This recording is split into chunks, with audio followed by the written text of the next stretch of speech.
சம்மான் துறையில் பிரிண்டிங் துறையின் முன்னோடி பிரிண்ட் ஹவுஸ் அட்வர்டைசிங். வாடிக்கையாளர் மனம் கவர் விதவிதமான திருமண அழைப்பிதழ்கள், பேனர் அண்ட் பேஸ், rubber stamps, graphic designing and printing, mug printing, digital printing என அனைத்து விதமான பிரிண்டிங் தேவைகளுக்கும் பிரிண்ட் ஹவுஸ் அட்வர்டைசிங். அல்மார்ஜான் தேசிய பாடசாலை முன்பாக, அம்பாறை வீதி, சம்மாந்துறை. தொடர்புகளுக்கு 0772635922. உரிமையாளர்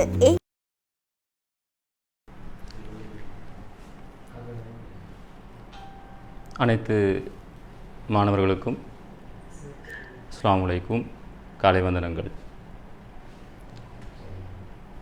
இந்த இனிய காலை பொழுதிலே நாங்கள் புவியியல் பாடத்தை கற்பதற்காக இந்த நேரம் சந்தித்திருக்கிறோம். முதலில் சம்மாந்துறை முஸ்லிம் மத்திய மகா வித்தியாலயத்தில் இருந்து இந்த நேரடி காணொளி கற்பித்தல் இடம்பெறுகிறது. இந்த நேரடி கற்பித்தலுக்காக பாடுபட்ட பாடசாலை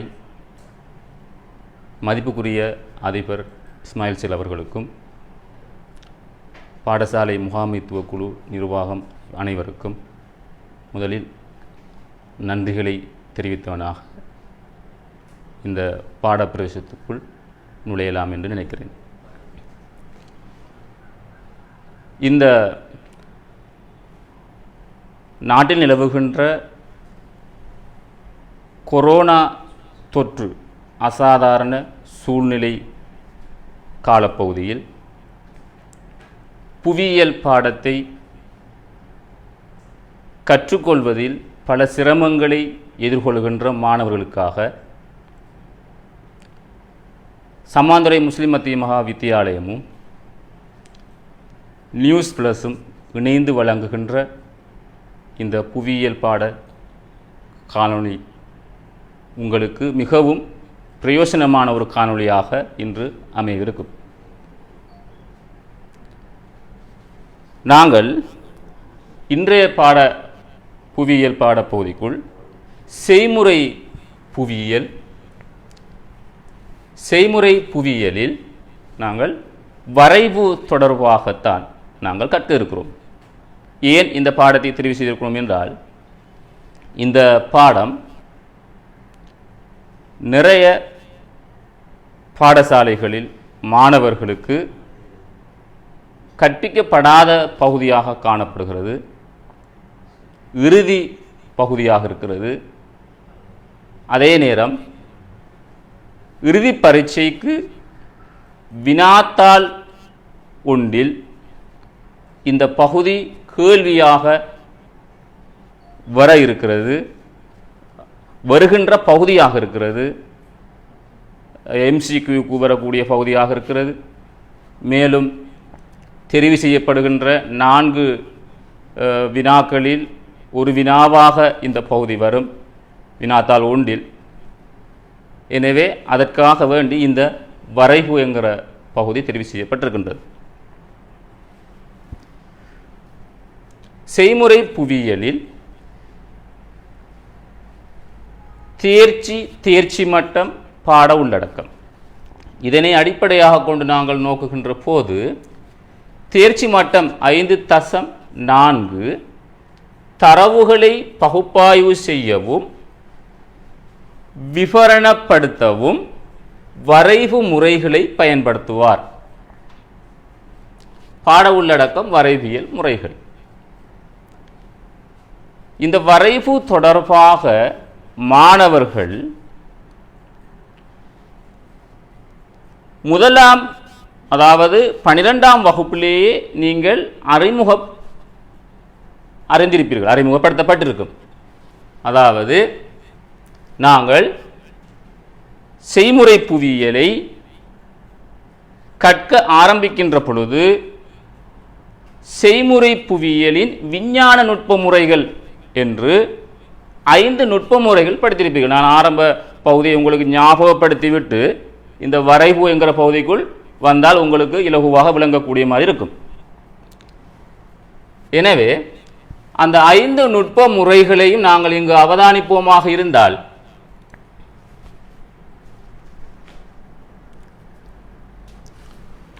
ஒன்று படம், இரண்டாவது ஒளிப்படங்களும்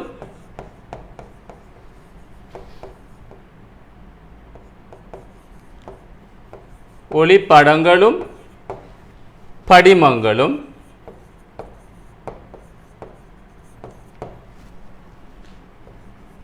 மூன்றாவது கணனி, நான்காவது புள்ளி விவரவியல் நுட்பங்கள், ஐந்தாவது வரைவு.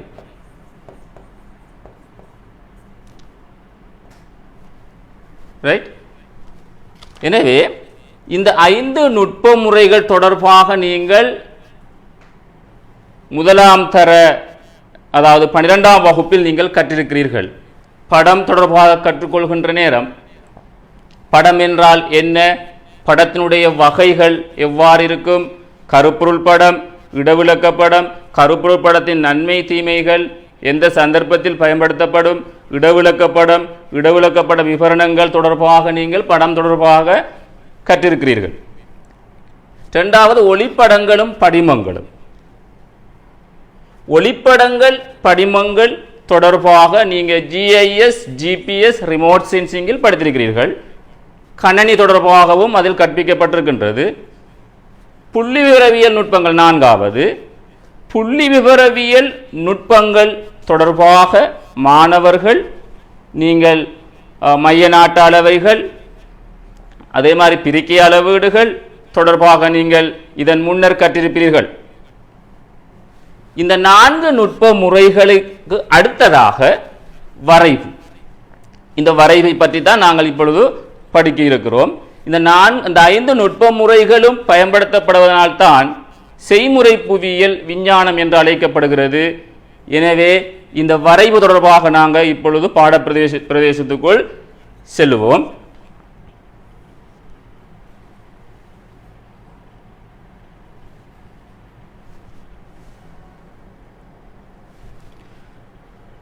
வரைவு.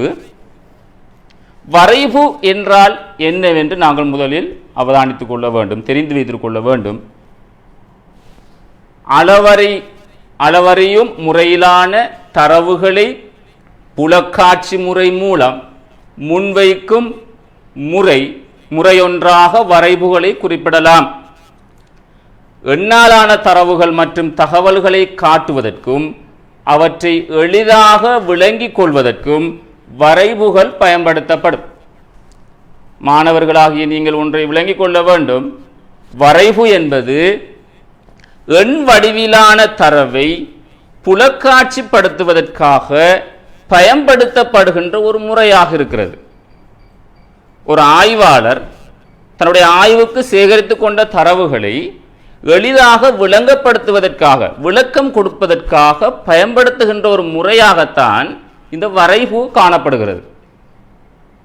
உதாரணமாக, பாடசாலை சிறு மாணவர்களுக்கு கதை சொல்வதற்காக படங்கள் மூலமாக விளக்கம் அளிக்கப்படும். படத்தை பார்த்து மாணவர்கள் அந்த கதையை புரிந்து கொள்வார்கள். இதை போன்று எளிதாக ஒரு குறிப்பிட்ட தரவுகளை விளங்கிக் கொள்வதற்காக, ஒரு முடிவை எடுத்துக்கொள்வதற்காக இந்த வரைவு வரையப்படுகிறது. எண் வடிவத்திலே காணப்படக்கூடிய தரவுகள் வரைவு மூலமாக வரையப்படும். முதல் நிலை, இரண்டாம் நிலை தரவுகளை வரைவுகள் மூலம் முன்வைக்கலாம். உங்களுக்கு தெரியும், நீங்கள் தரவுகள் படிக்கிற நேரம் உங்களுக்கு கற்பிக்கப்பட்டிருக்கின்றது. தரவுகளை நாங்கள் முதல்நிலை தரவு, இரண்டாம் நிலை தரவுகள் என்று நாங்கள் பிரிக்கிறோம். ஒரு ஆய்வாளர் ஆய்வு களத்துக்கு சென்று தன்னுடைய ஆய்வுக்காக சேகரித்துக் கொள்கின்ற தரவுகளை நாங்கள் முதல்நிலை தரவுகள் என்கிறோம். இரண்டாம் நிலை தரவுகள் என்பது இன்னுமொரு ஆய்வாளர் ஆய்வு செய்த புத்தகங்கள் குறிப்புகளிலிருந்து பெற்றுக்கொள்ளுகின்ற தரவுகள் நாங்கள் இரண்டாம் நிலை தரவுகள் என்கிறோம். இப்படிப்பட்ட தரவுகளை நாங்கள் விளக்கம் அளிப்பதற்கு ஒரு ஆய்வாளர் இந்த வரைவை பயன்படுத்துவார். விரைவாக விளங்கிக் கொள்ளவும் கவர்ச்சிகரமான முறையில் முன்வைக்கவும் வரைவுகள் பயன்படுத்தப்படுகின்றன. ஒரு ஆய்வாளர் தன்னுடைய ஆய்வுக்கு பயன்படுத்துகின்ற தரவுகளை மாணவர்களுக்கு மக்களுக்கு விளக்கம் அளிப்பதற்காக எளிதாக விளக்கம் அளிப்பதற்காகவும் கவர்ச்சிகரமான முறையில் விளக்கம் அளிப்பதற்காகவும் இந்த வரைவை பயன்படுத்துவார். ஒரு வரைவிலே கவர்ச்சி என்பது அங்கே பார்களுக்கு கோடுகளுக்கு பயன்படுத்தப்படுகின்ற குறியீடுகள் நிறங்கள் அந்த பாரை கவர்ச்சிகரமாக்குகின்றன.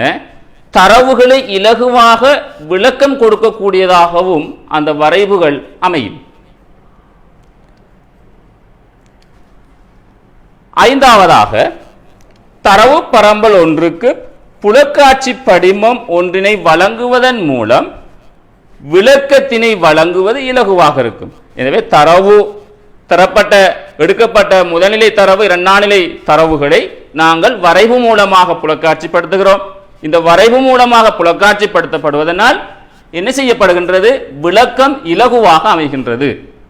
மாணவர்கள் நீங்கள் கட்டாயம் ஒன்றை விளங்கிக் கொள்ள வேண்டும்.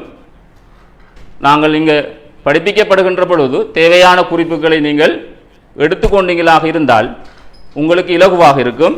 ஏற்கனவே நான் உங்களுக்கு வாட்ஸ்அப் மூலமாக கற்பித்தலை மேற்கொள்கின்ற போது நோட்ஸுகள், எக்ஸாம் பேப்பர்கள், அதே மாதிரி உங்களுக்கு வழங்கப்பட்ட அறிவுறுத்தல்கள் இதனை அடிப்படையாக கொண்டு நான் உங்களுக்கு நிறைய கற்பித்தல்களை மேற்கொள்கின்ற போது உங்களுக்கு நான் தெளிவாக சொல்லியிருக்கிறேன். கற்பித்தலை நான் இன்று மேற்கொள்கின்ற போது குறிப்புகளை எடுத்துக்கொள்ளுமாறு உங்களுக்கு ஏற்கனவே அறிவுறுத்தப்பட்ட விஷயம். இந்த வரைவு தொடர்பாக உங்களுக்கு முன்கூட்டி சில நோட்ஸ்களும் அனுப்பப்பட்டிருக்கிறது. நீங்கள் அதை கவனத்தில் வைத்துக்கொண்டு இந்த காணொலியை நீங்கள் பார்க்குமாறு வேண்டிக் கொள்கிறேன். அடுத்ததாக தரவுகளை புலக்காட்சி மூலம் அமைக்கும் போது கவனத்தில் கொள்ளப்பட வேண்டிய சில காரணிகள். இப்பொழுது முதலாம் நிலை தரவையும் இரண்டாம் நிலை தரவையும் வைத்துக்கொண்டு ஒரு ஆய்வாளர் வரைவை வரைகிறார், வரைவை அமைத்துக் கொள்கிறார். அவ்வாறு வரைவை அமைக்கும் பொழுது சில காரணிகள் அவதானிக்கப்பட வேண்டியிருக்கிறது. அதில் முதலாவது நாங்கள் பார்த்தால் வரைவுகள் துல்லியமாக இருத்தல் வேண்டும். வரையப்படுகின்ற வரைவு துல்லியமிக்கதாக இருத்தல் வேண்டும். மக்கள் மாணவர்கள் அந்த வரைவை பார்த்தால் இலகுவாக புரிந்து கொள்ளக்கூடிய மாதிரி அந்த வரைவு இருத்தல் வேண்டும். உதாரணமாக வரைவினுடைய அடிப்படை அம்சங்கள் தொடர்பாக நாங்கள் இப்போ பார்ப்போம். வரைவுடைய அடிப்படை அம்சங்களில் ஏதாவது குறைபாடு இருந்தால் அதோட துல்லியத்தன்மை இழந்து போய்விடும். உதாரணமாக இப்போ பாருக்கு நாங்கள் நிறம் தீட்டுகின்ற பொழுது அந்த நிறம் தீட்டக்கூடிய அந்த முறை சீராக இருத்தல் வேண்டும். உதாரணமாக ஒரு பாருக்கு நாங்கள் சிவப்பு நிறம் கொடுப்போமாக இருந்தால் ஒரு சோடி பார் வரைவிலே ஒரு பாருக்கு நாங்கள் சிவப்பு நிறம் கொடுப்போமாக இருந்தால் அந்த சோடியில் அடுத்த பாருக்கு நாங்கள் வேறொரு நிறத்தை கொடுக்க வேண்டும். இது ஒரு கவர்ச்சிகரமான முறையில் அமையக்கூடிய ஒன்றாக இருக்கும். முழுமையாக இருத்தல் வேண்டும். இங்கு முழுமை என்று சொல்வது ஒரு வரைவுக்கு இருக்க வேண்டிய அடிப்படை அம்சங்கள் அங்கு முழுமையாக இருத்தல் வேண்டும். அடிப்படை அம்சங்கள் என்று சொல்லும் பொழுது நாங்கள் இந்த ஸ்லைடுக்கு அடுத்ததாக பார்ப்போம். அடிப்படை அம்சங்களை தலைப்பு இருத்தல் வேண்டும். குத்தச்சு கிடையாச்சிலே அளவுகள் முறையாக எடுக்கப்பட்டிருத்தல் வேண்டும். அதே நேரம் குறியீட்டு விளக்கம் தெளிவாக கொடுக்கப்பட்டிருத்தல் வேண்டும். பார்களுக்கு இடையில் எடுக்கப்படுகின்ற இடைவெளி சமமாக இருத்தல் வேண்டும். நிறம் தெளிவாக அமைந்திருத்தல் வேண்டும். படம் நேர்த்தியாக இருத்தல் வேண்டும் என்பது தொடர்பாக நாங்கள் இந்த முழுமை என்கிற விஷயத்துக்குள் உள்ளடக்கலாம். கவர்ச்சிகரமானதாக இருத்தல் நான் ஏற்கனவே சொல்லியிருக்கிறேன். படம் நாங்கள் வரைகின்ற வரைவு தெளிவாக கவர்ச்சியாக இருத்தல் வேண்டும். உரிய நிறங்கள் வழங்கப்பட்டிருத்தல் வேண்டும். ஒரு சட்டகத்துக்குள் குறிப்பிட்ட சட்டகத்துக்குள் அமைந்திருத்தல் வேண்டும். இவ்வாறாக வருகின்ற பொழுது அது கவர்ச்சியாக இருக்கும். தெளிவாக இருத்தல். வரைவை பார்த்த உடனே அந்த வரைவிலிருந்து ஒரு தீர்மானத்துக்கு வரக்கூடிய அளவுக்கு அந்த வரைவு தெளிவாக இருத்தல் வேண்டும் மாணவர்களே. அப்போ தரவுகளை நாங்கள் புலக்காட்சிப்படுத்துகின்ற பொழுது நாங்கள் இந்த விடயங்களை கவனத்தில் எடுத்தல் வேண்டும். இது இந்த குறிப்புகளை நீங்கள் குறித்து வைத்துக் கொள்ளுங்கள். ஏனெனில் இது தொடர்பாக உங்களுக்கு தெரிந்திருத்தல் வேண்டும்.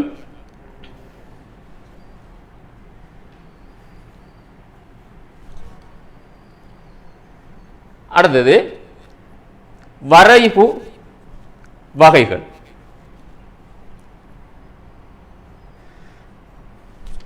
வரைவு வகைகளை பொறுத்தவரைக்கும் நிறைய வகைகள் காணப்படுகின்றன. ஏலெவல் பாடத்திட்டத்துக்குள் உள்வாங்கக்கூடிய வரைவுகள் பார் வரைவு, கோட்டு வரைவு, வட்ட வரைவு, மணிக்கூட்டு வரைவு. எல்லா வரைவும் நாங்கள் இங்கே உள்வாங்க முடியாது. உங்களுக்கு தேவையானவைகள் சிலபஸுக்குள் உள்ளடங்கக்கூடியவைகள் மட்டும் இங்கே காட்டப்பட்டிருக்கிறது. முதலாவது நாங்கள் இந்த 4 வரைவுகள் தொடர்பாக நாங்கள் இந்த காணொளியில் பார்ப்பது இல்லை. நாங்கள் இந்த 4 வகைகளில் முதலாவதாக காணப்படுகின்ற பார் வரைவு, அதாவது சலாகை வரைவு தொடர்பாகத்தான் நாங்கள் இந்த காணொளியில் பார்க்க இருக்கிறோம். இந்த சலாகை வரைவில் நிறைய வகைகள் இருக்கின்றன. அதிலே நாங்கள் சில வகைகளை மாத்திரம் நாங்கள் பார்க்க இருக்கிறோம். அடுத்ததாக நாங்கள் அவதானித்தால் வரைவு ஒன்றில் இருக்க வேண்டிய அடிப்படை அம்சங்கள். ஒரு வரைவிலே என்னென்ன விடயங்கள் இருத்தல் வேண்டும் அதனை நாங்கள் அவதானித்தால் தலைப்பு இருத்தல் வேண்டும், நிறங்கள் வழங்கப்பட்டிருத்தல் வேண்டும், குறியீட்டு விளக்கம் வழங்கப்பட்டிருத்தல் வேண்டும், சட்டகம், அளவு திட்டம். அளவு திட்டம் என்று செல்லும் பொழுது குத்தச்சு கிடையச்சு இதில் எடுக்கக்கூடிய அளவு திட்டங்கள் நீங்கள் முறையாக எடுத்தல் வேண்டும்.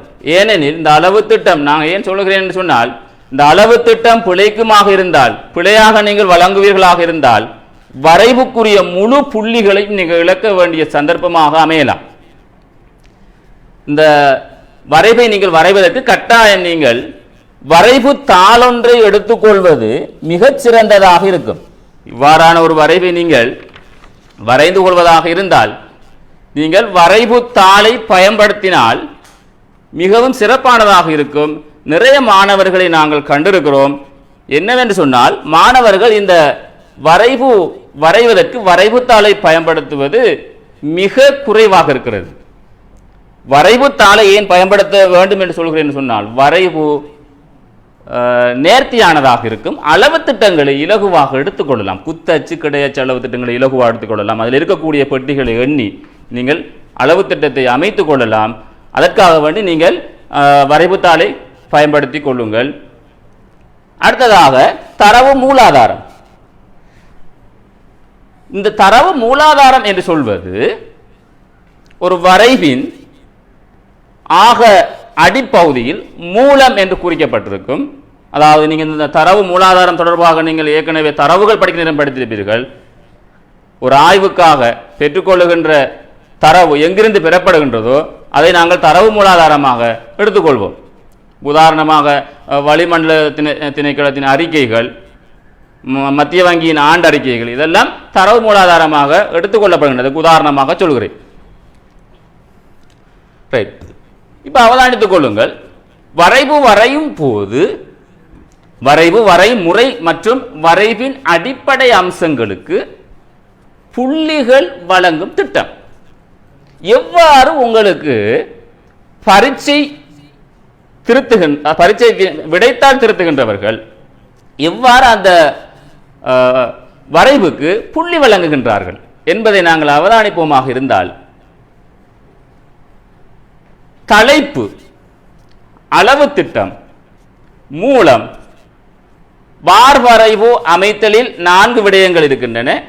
பார்கள் அமைத்தல், பார்களுக்கு இடையிலான இடைவெளி சீராக இருத்தல், நிறம் தீட்டுதல், விளக்க குறியீடு.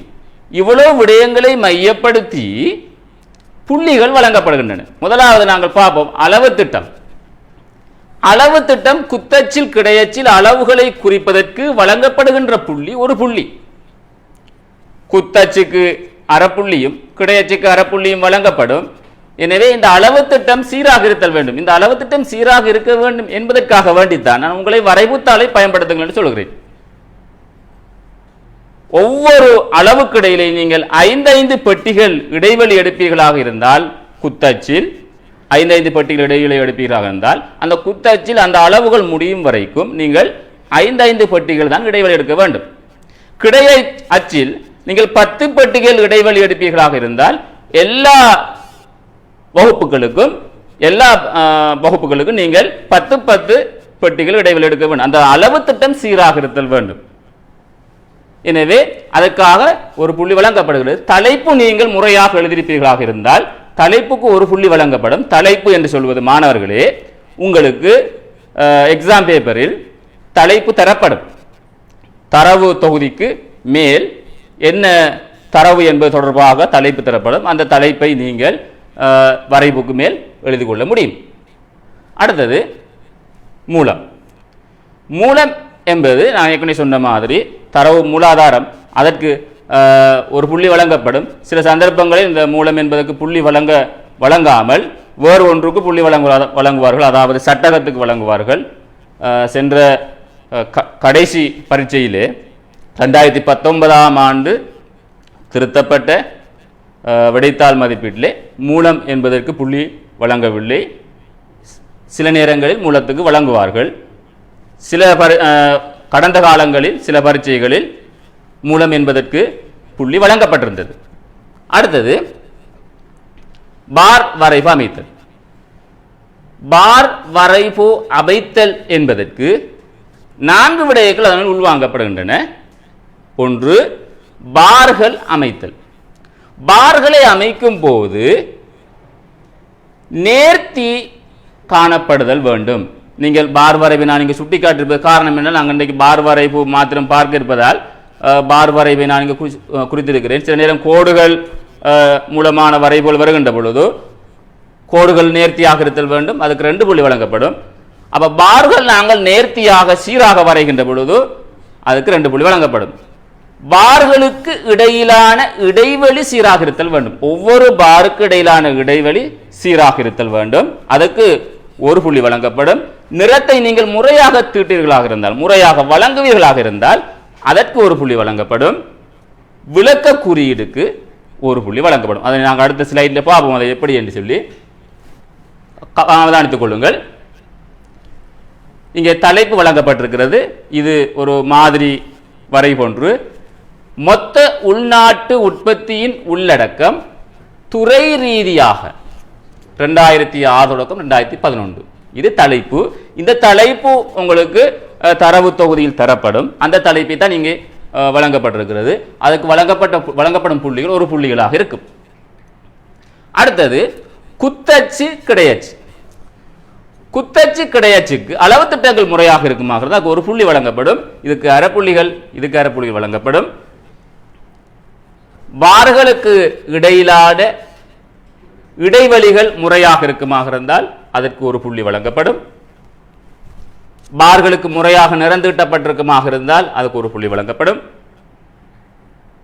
இங்கே பார்கள் நேர்த்தியாக வரையப்பட்டிருந்தால் அதுக்கு 2 புள்ளிகள் வழங்கப்படும். குறியீட்டு விளக்கத்துக்கு 1 புள்ளி வழங்கப்படும். மூலம் எழுதியிருப்பீர்களாக இருந்தால் அதுக்கு 1 புள்ளி வழங்கப்படும். இலங்கை சமூக பொருளாதார தரவுகள் 2012 என்று சொல்லி இங்கே உதாரணத்துக்கு குறிப்பிடப்பட்டிருக்கிறது. உங்களுக்கு தரவு தொகுதியில் அது தரப்படுமாக இருந்தால் அதை நீங்கள் இங்கே எழுதி கொள்ள வேண்டும். எனவே இது ஒரு மாதிரி புள்ளி வழங்குகின்ற ஒரு முறையை உங்களுக்கு காட்சிப்படுத்திக்கிறேன். இங்கே நீங்கள் பார்த்தீர்களாக இருந்தால் இங்கே நிறங்கள் எவ்வளவு நேர்த்தியாக வழங்கப்பட்டிருக்கின்றன, எவ்வளவு நேர்த்தியாக இந்த இடைவெளிகள் எடுக்கப்பட்டிருக்கின்றன, சட்டகம் அமைக்கப்பட்டிருக்கின்றன. எனவே இந்த நேர்த்தி விடயங்கள் நீங்கள் கட்டாயம் கவனத்தில் எடுக்க வேண்டும். சம்மான் துறையில் பிரிண்டிங் துறையின் முன்னோடி பிரிண்ட் ஹவுஸ் அட்வர்டைசிங். வாடிக்கையாளர் மனம் கவர் விதவிதமான திருமண அழைப்பிதழ்கள், banner, handbills, rubber stamps, graphic designing and printing, மத் printing, digital printing என அனைத்து விதமான printing தேவைகளுக்கும் பிரிண்ட் ஹவுஸ் அட்வர்டைசிங் அல்மார்ஜான் தேசிய பாடசாலை முன்பாக அம்பாறை வீதி சம்மாந்துறை. தொடர்புகளுக்கு 0777635922. உரிமையாளர் AMM ஆஷிக்.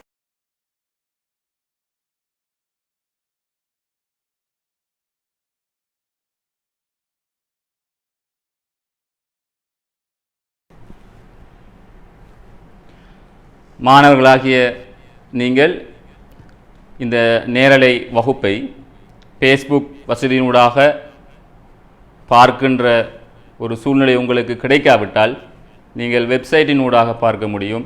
www.newsplus.lk எனும் வெப்சைட்டினூடாக நீங்கள் பார்த்துக்கொள்ள முடியும். ரைட், நாங்கள் இப்பொழுது முக்கியமாக பார் வரைப்பு தொடர்பாக பார்த்துக்கொள்வோம். பார் வரைப்பு என்றால் என்ன என்பது நமக்கு தெரிந்திருக்க வேண்டும். ஏனென்றால் நாங்கள் அந்த வரைப்பிலே நாங்கள் பார் வரைப்பு தொடர்பாக மாத்திரம்தான் பார்க்க இருக்கிறோம். பார் வரைப்பினுடைய வகைகள் அந்த மூன்றையும் நாங்கள் பார்ப்போம். முதலாவது பார் வரைப்பு தரவு பரம்பலை இலகுவாக விளங்குவதற்கும் காட்சிப்படுத்துவதற்கும் பார்களை பயன்படுத்தி வரையும் முறையே பார் வரைவு எனப்படும். அப்போ நன்றாக விளை கொள்ள வேண்டும். நாங்கள் ஏற்கனவே வரைவு என்றால் என்ன என்று பார்த்துருக்கிறோம். ஒரு தரவு தொகுதியை இலகுவாக விளங்கிக் கொள்வதற்காக புலக்காட்சிப்படுத்துகின்ற ஒன்றுதான் வரைவு. அந்த வரைவிலே நாங்கள் பாரை பயன்படுத்துவோமாக இருந்தால் அது பார் வரைவு. அந்த வரைவிலே கோட்டை பயன்படுத்துவோமாக இருந்தால் அது கோட்டு வரைவு. அதைத்தான் இங்கே வரைவிலக்கணமாக சொல்லுகின்றது. தரவு பரம்பலை இலகுவாக விளங்கிக் கொள்வதற்கும் காட்சிப்படுத்துவதற்கும் பார்களை பயன்படுத்தி வரையும் முறைதான் பார் வரைவு. இவ்வரைவு மூலம் எளிமையாகவும் தெளிவாகவும் தரவுகளை முன்வைக்க முடியும். பார் வரைவிலே மாணவர்களே குறித்த தரவு தொடர்பான விளக்கத்தை நாங்கள் எளிமையாக சிம்பிளாக நாங்கள் விளக்கம் கொடுக்க முடியும். அதே போன்று தெளிவாக மிக தெளிவாக அந்த வரைவிலே விளக்கம் கொடுக்கலாம். நாங்கள் அதை பார்ப்போமாக இருந்தால் இங்கே நீங்கள் அவதானிக்கலாம். இது ஒரு பார் வரைவு தரப்பட்டிருக்கிறது. இந்த பார் வரைவை பார்த்தால் மிகவும் எளிமையான முறையில் வரையப்பட்டிருக்கிறது. மிக தெளிவாக காட்டப்பட்டிருக்கிறது. தரப்பட்ட தரவுக்கு இங்கே வரையப்பட்டிருக்கிறது. தொடர்பாக நான் உங்களுக்கு தெளிவாக விளக்கப்படுத்துவேன்.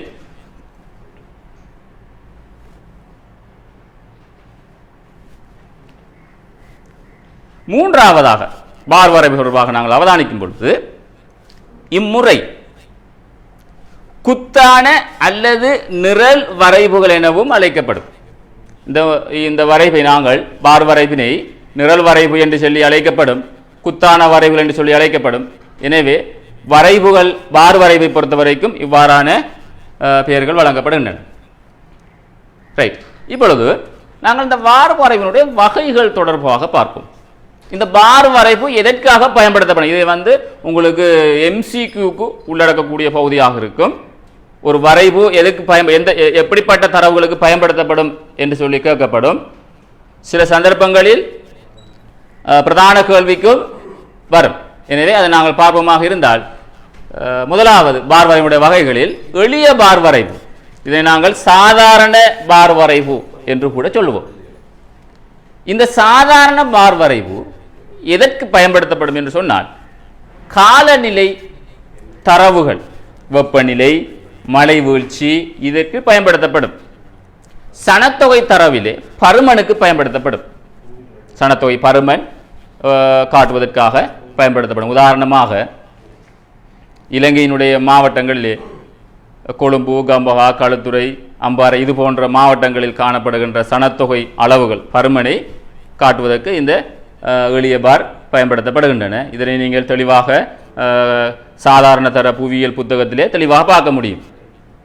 அடுத்தது உற்பத்தி தொடர்பாக இந்த பார் வரைவை நீங்கள் பார்க்கலாம், வரையலாம். உற்பத்தி என்று சொல்லும் பொழுது நெல் உற்பத்தி, நெல் உற்பத்தியை கால அடிப்படையில் ஒவ்வொரு காலத்தின் அடிப்படையில் எவ்வளவுக்கு உற்பத்தி செய்யப்பட்டிருக்கிறது என்று சொல்லி நாங்கள் இந்த பார் வரைவின் மூலம் அவதானிக்க முடியும். உதாரணமாக 2005, 2010, 2015 போன்ற காலப்பகுதிகளில் இந்த நெல் உற்பத்தி எவ்வளவுக்கு உற்பத்தி செய்யப்பட்டிருக்கிறது என்பதை மிக எளிமையாக நாங்கள் பார்க்க முடியும். இப்படிப்பட்ட விடயங்களுக்கு அந்த எளிய பார் பயன்படுத்தப்படும். இரண்டாவது சோடி பார் வரைவு. சோடி பார் வரைவு அல்லது இரட்டை பார் வரைவு என்று சொல்லப்படும். இது சோடியாக வரையப்படும். இரட்டையாக வரையப்படுவதனால் இது சோடி பார் என்று சொல்லி அழைக்கப்படும். இந்த சோடி பார் எதற்கு பயன்படுத்துவாங்கன்னு சொன்னால், இலகுவான ஒன்று, மிக சிம்பிளா நாங்கள் ஞாபகம் வச்சு விடலாம். சோடியாக வருகின்ற தரவுகளுக்கு இது பயன்படுத்தப்படும். உதாரணமாக நாங்கள் பார்த்தால் ஏற்றுமதி இறக்குமதி இப்படி சோடியாக வருமாக இருந்தால் இந்த சோடி பாரை நாங்கள் பயன்படுத்தலாம். அல்லது இலாபம் நட்டம், குடிவரவு குடியகல்வு, பிறப்பு இறப்பு இவ்வாறு வருகின்ற தரவுகளுக்கு நாங்கள் இந்த இரட்டை பார் அல்லது சோடி பாரை பயன்படுத்த முடியும். தேவையான குறிப்புகளை மாணவர்கள் பெனல் போர்டிலிருந்து நீங்கள் குறிப்பிடுத்திக் கொள்ளுங்கள். மூணாவது பல்பார் சிலாகை வரைவு அல்லது பல்பார் வரைவு. இந்த பல்பார் வரைவு என்று அழைப்பது இது இரண்டுக்கு மேற்பட்ட பார்களை கொண்டு வரையப்படுகின்ற ஒன்று. சோடி பாரை போன்ற அல்ல. சோடி பார் இவ்விரண்டு பார்களாக வரும். ஆனால் இங்கு பல்பார் இரண்டுக்கு மேற்பட்ட பார்களை கொண்டு வரையப்படும். சனத்தொகை தரவுக்கு பயன்படுத்துவார்கள். அதிலே குறிப்பாக சனத்தொகை பருமன் அதுக்கு பயன்படுத்தப்படும். இது சனத்தொகை பருமன் என்று சொல்லுகின்ற பொழுது, இப்போ உதாரணமாக 3 மாவட்டங்களை எடுத்துக்கொண்டால் 3 மாவட்டங்கள் 2019ஆம் ஆண்டில் எவ்வளவு சனத்தொகை பருமனை கொண்டிருக்கின்றன என்பதை நாங்கள் 3 பார்கள் மூலமாக காட்டலாம்.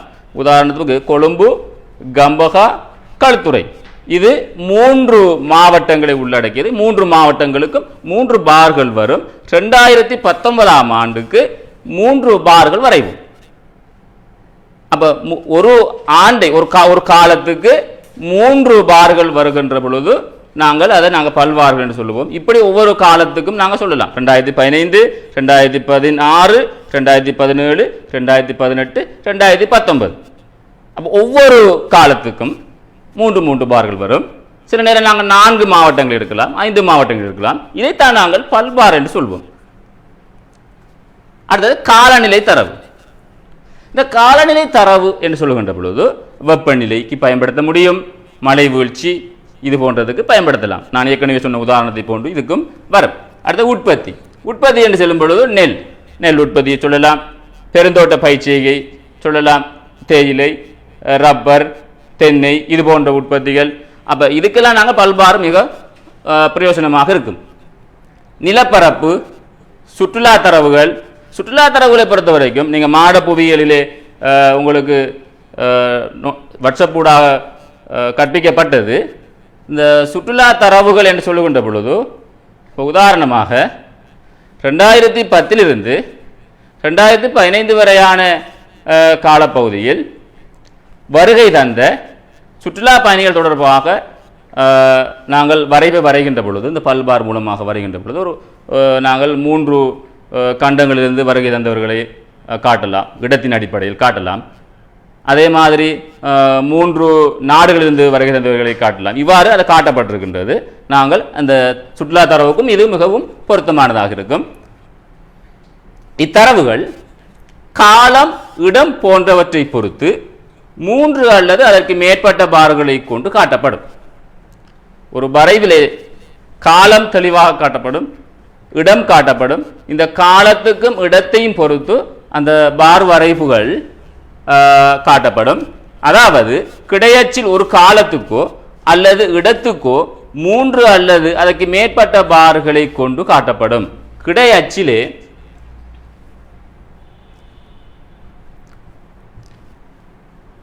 கிடையச்சிலே ஒரு காலம் வருமாக நான் ஏற்கனவே சொன்னது போன்று 2015ஆம் ஆண்டு சனத்தொகை தரவை நாங்கள் எடுத்துக்கொண்டால், பருமனை எடுத்துக்கொண்டால், கிடையச்சிலே 3 பார்கள் நாங்கள் வரைகிறோம்.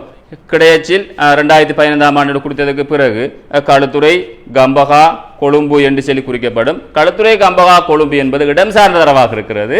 2015 என்பது காலம் சார்ந்த தரவாக இருக்கிறது. எனவே இடம் காலத்தை வழிகாட்டுகின்ற ஒன்றாக இந்த பல்பார் அமைந்திருக்கும். அடுத்ததாக கூட்டுபார் வரைவு.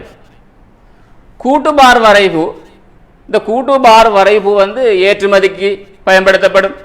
இறக்குமதி, வருமானம், இடப்பெயர்வு, உற்பத்தி, சேவை, விளைநிலப்பரப்பு இது போன்றதுக்கு இந்த கூட்டுபார் வரைவு பயன்படுத்தப்படுகின்றது.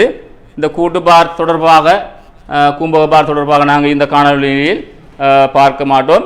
அடுத்தடுத்த காணொலியில் நாங்கள் அவதானித்து உங்களுக்கு வழங்கப்படும். 5வது கூம்பக பார் வரைவு.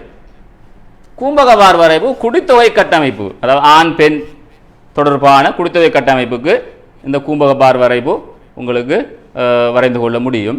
அடுத்தது ஏற்றுமதி இறக்குமதி, காலம் இடம் அடிப்படையில் ஏற்றுமதி இறக்குமதியை காட்டுவார்கள். தொழில் வேறுபாடு, ஆண்கள் எத்தனை பேர் தொழிலுக்கு செல்கின்றார்கள், பெண்கள் எத்தனை பேர் தொழிலுக்கு செல்கின்றார்கள் என்பதை தெளிவாக இந்த கூம்பக பார் வரைவின் மூலம் காட்ட முடியும். எனவே இந்த கூட்டுபார் கூம்பக பார் வரைவு தொடர்பாக இவ்வளவு விடயங்கள் உங்களுக்கு காட்டப்படுகின்றன. இதற்காக இந்த பார் வரைவுகள் வரையப்படுகின்றன. சில சந்தர்ப்பங்களில் மாணவர்களே உங்களுக்கு இவ்வாறான கேள்விகள் வரும். MCQ கேட்பாங்க, இப்போ கூம்பக பார் வரைவு எச்சந்தர்ப்பத்தில் பயன்படுத்தப்படும், இப்படிப்பட்ட தரவுகளுக்கு பயன்படுத்தப்படுகின்றன என்றவாறெல்லாம் கேட்கப்படும். அதே மாதிரி கூட்டு பார் வரைவுக்கு கேட்கப்படும். இப்போ நாங்கள் முதலாவதாக எளிய பார் வரைவு தொடர்பாக பார்ப்போம். பார் வரைவிலே முதலாவது வகை எளிய பார் வரைவு. சாதாரண பார் வரைவு தொடர்பாக எவ்வாறு அதை வரைய வேண்டும் என்கின்ற முறை தொடர்பாக நாங்கள் பார்க்க போகிறோம். நாங்கள் இதுக்கு முதல் பார்த்தது அந்த வரைவு எந்தெந்த தரவுகளுக்கு பயன்படுத்தப்படுகின்றன என்பது தொடர்பாக பார்த்தோம். இப்பொழுது அந்த வரைவு எப்படி வரைவது என்பது தொடர்பாக பார்க்க இருக்கிறோம். முதலாவது பாருங்க, வரையும் முறை. இந்த எளிய பார் வரைவை அல்லது சாதாரண பார் வரைவை நாங்கள் வரைகின்ற முறையை அவதானிப்போமாக இருந்தால், அட்டவணையில் உள்ள தரவுகளை முதலில் இறங்கு வரிசையில் ஒழுங்குபடுத்தல் வேண்டும். அட்டவணையில் தரப்படுகின்ற தரவை நாங்கள் முதலில் என்ன செய்ய வேண்டும்? ஒழுங்குபடுத்த வேண்டும். இவ்வாறு பாருங்கள், இவ்வாறு ஒரு அட்டவணை தரவு தரப்பட்டிருக்கின்றது. இந்த தரவை நீங்கள் அவதானிப்பீர்களாக இருந்தால் இங்கே இடம் சார்ந்த தரவாக தரப்பட்டிருக்கின்றது. பாருங்கள், நகரம்.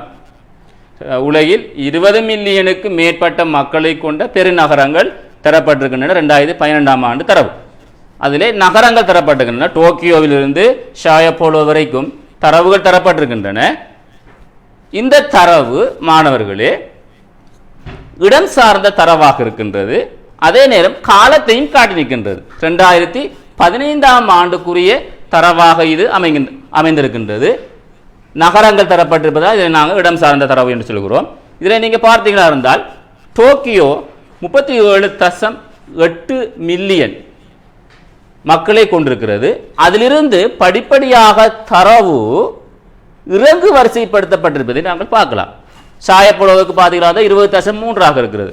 37.8 20.3 தரவு இறங்கு வரிசைப்படுத்தப்பட்டிருக்கின்றது. இறங்கு வரிசைப்படுத்திய பின் அந்த வரைவு வரையப்பட்டிருக்கின்றது. இந்த வரைவை நீங்கள் பார்த்தால் எளிமையாக விளக்கம் அளிக்கக்கூடிய மாதிரி இருக்கின்றது. இந்த வரைவிலே பாருங்கள், இந்த வரைவு ஆக கூடுதலான தரவிலிருந்து குறைந்த தரவுக்கு படிப்படியாக சரிந்து செல்கிறது. டோக்கியோ ஷாயப்போலோ வரைக்குமான நகரங்கள் அனைத்தும் இங்கே காட்டப்பட்டிருக்கிறது. டோக்கியோ, ஜகர்த்தா, புதுடில்லி, Manila, Seoul, Shanghai, Karachi, Beijing, New York, குகேன்சு, ஷாயப்போலோ என்று சொல்லி இந்த நகரங்களுடைய வரைவு தெளிவாக காட்டப்பட்டிருக்கின்றது. அதிலே நீங்கள் ஒன்றை அவதானிக்க முடியும். பாருங்கள், இடரீதியான தரவுகளான கண்டங்கள், நாடுகள், மாகாணங்கள், மாவட்டங்கள் தரப்படும்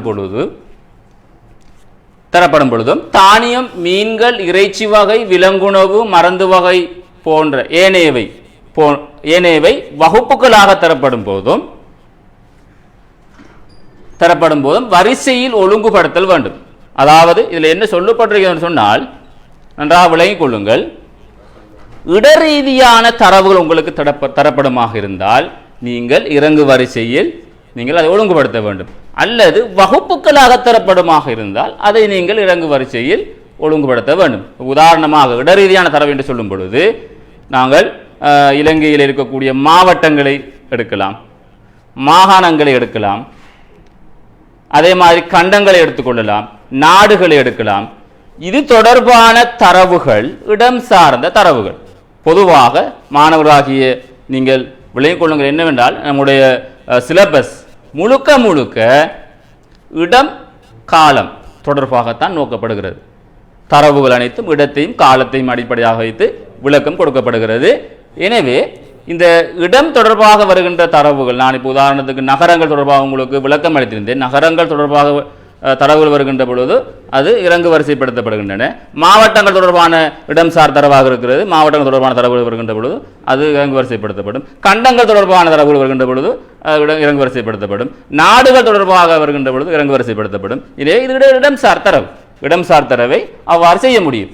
அதே மாதிரி வகுப்புகள் தொடர்பான தரவுகள் தந்தால் தானியங்கள், மீன்கள், இறைச்சி வகை, விலங்குணவு, மருந்து, இப்படி வகுப்பு வகுப்பாக தரப்படுமாக இருந்தால் இதையும் நீங்கள் என்ன செய்ய முடியும், இதை நீங்கள் குறிப்பாக இறங்கு வரிசைப்படுத்த முடியும்.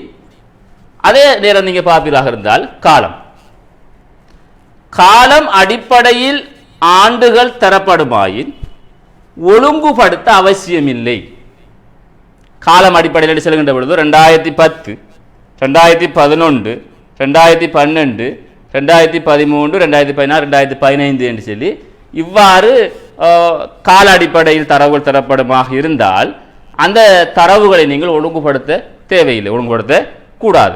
ஏனென்றால் இங்கே ஒழுங்குபடுத்தப்பட்ட கால அடிப்படையாகத்தான் இருக்கிறது.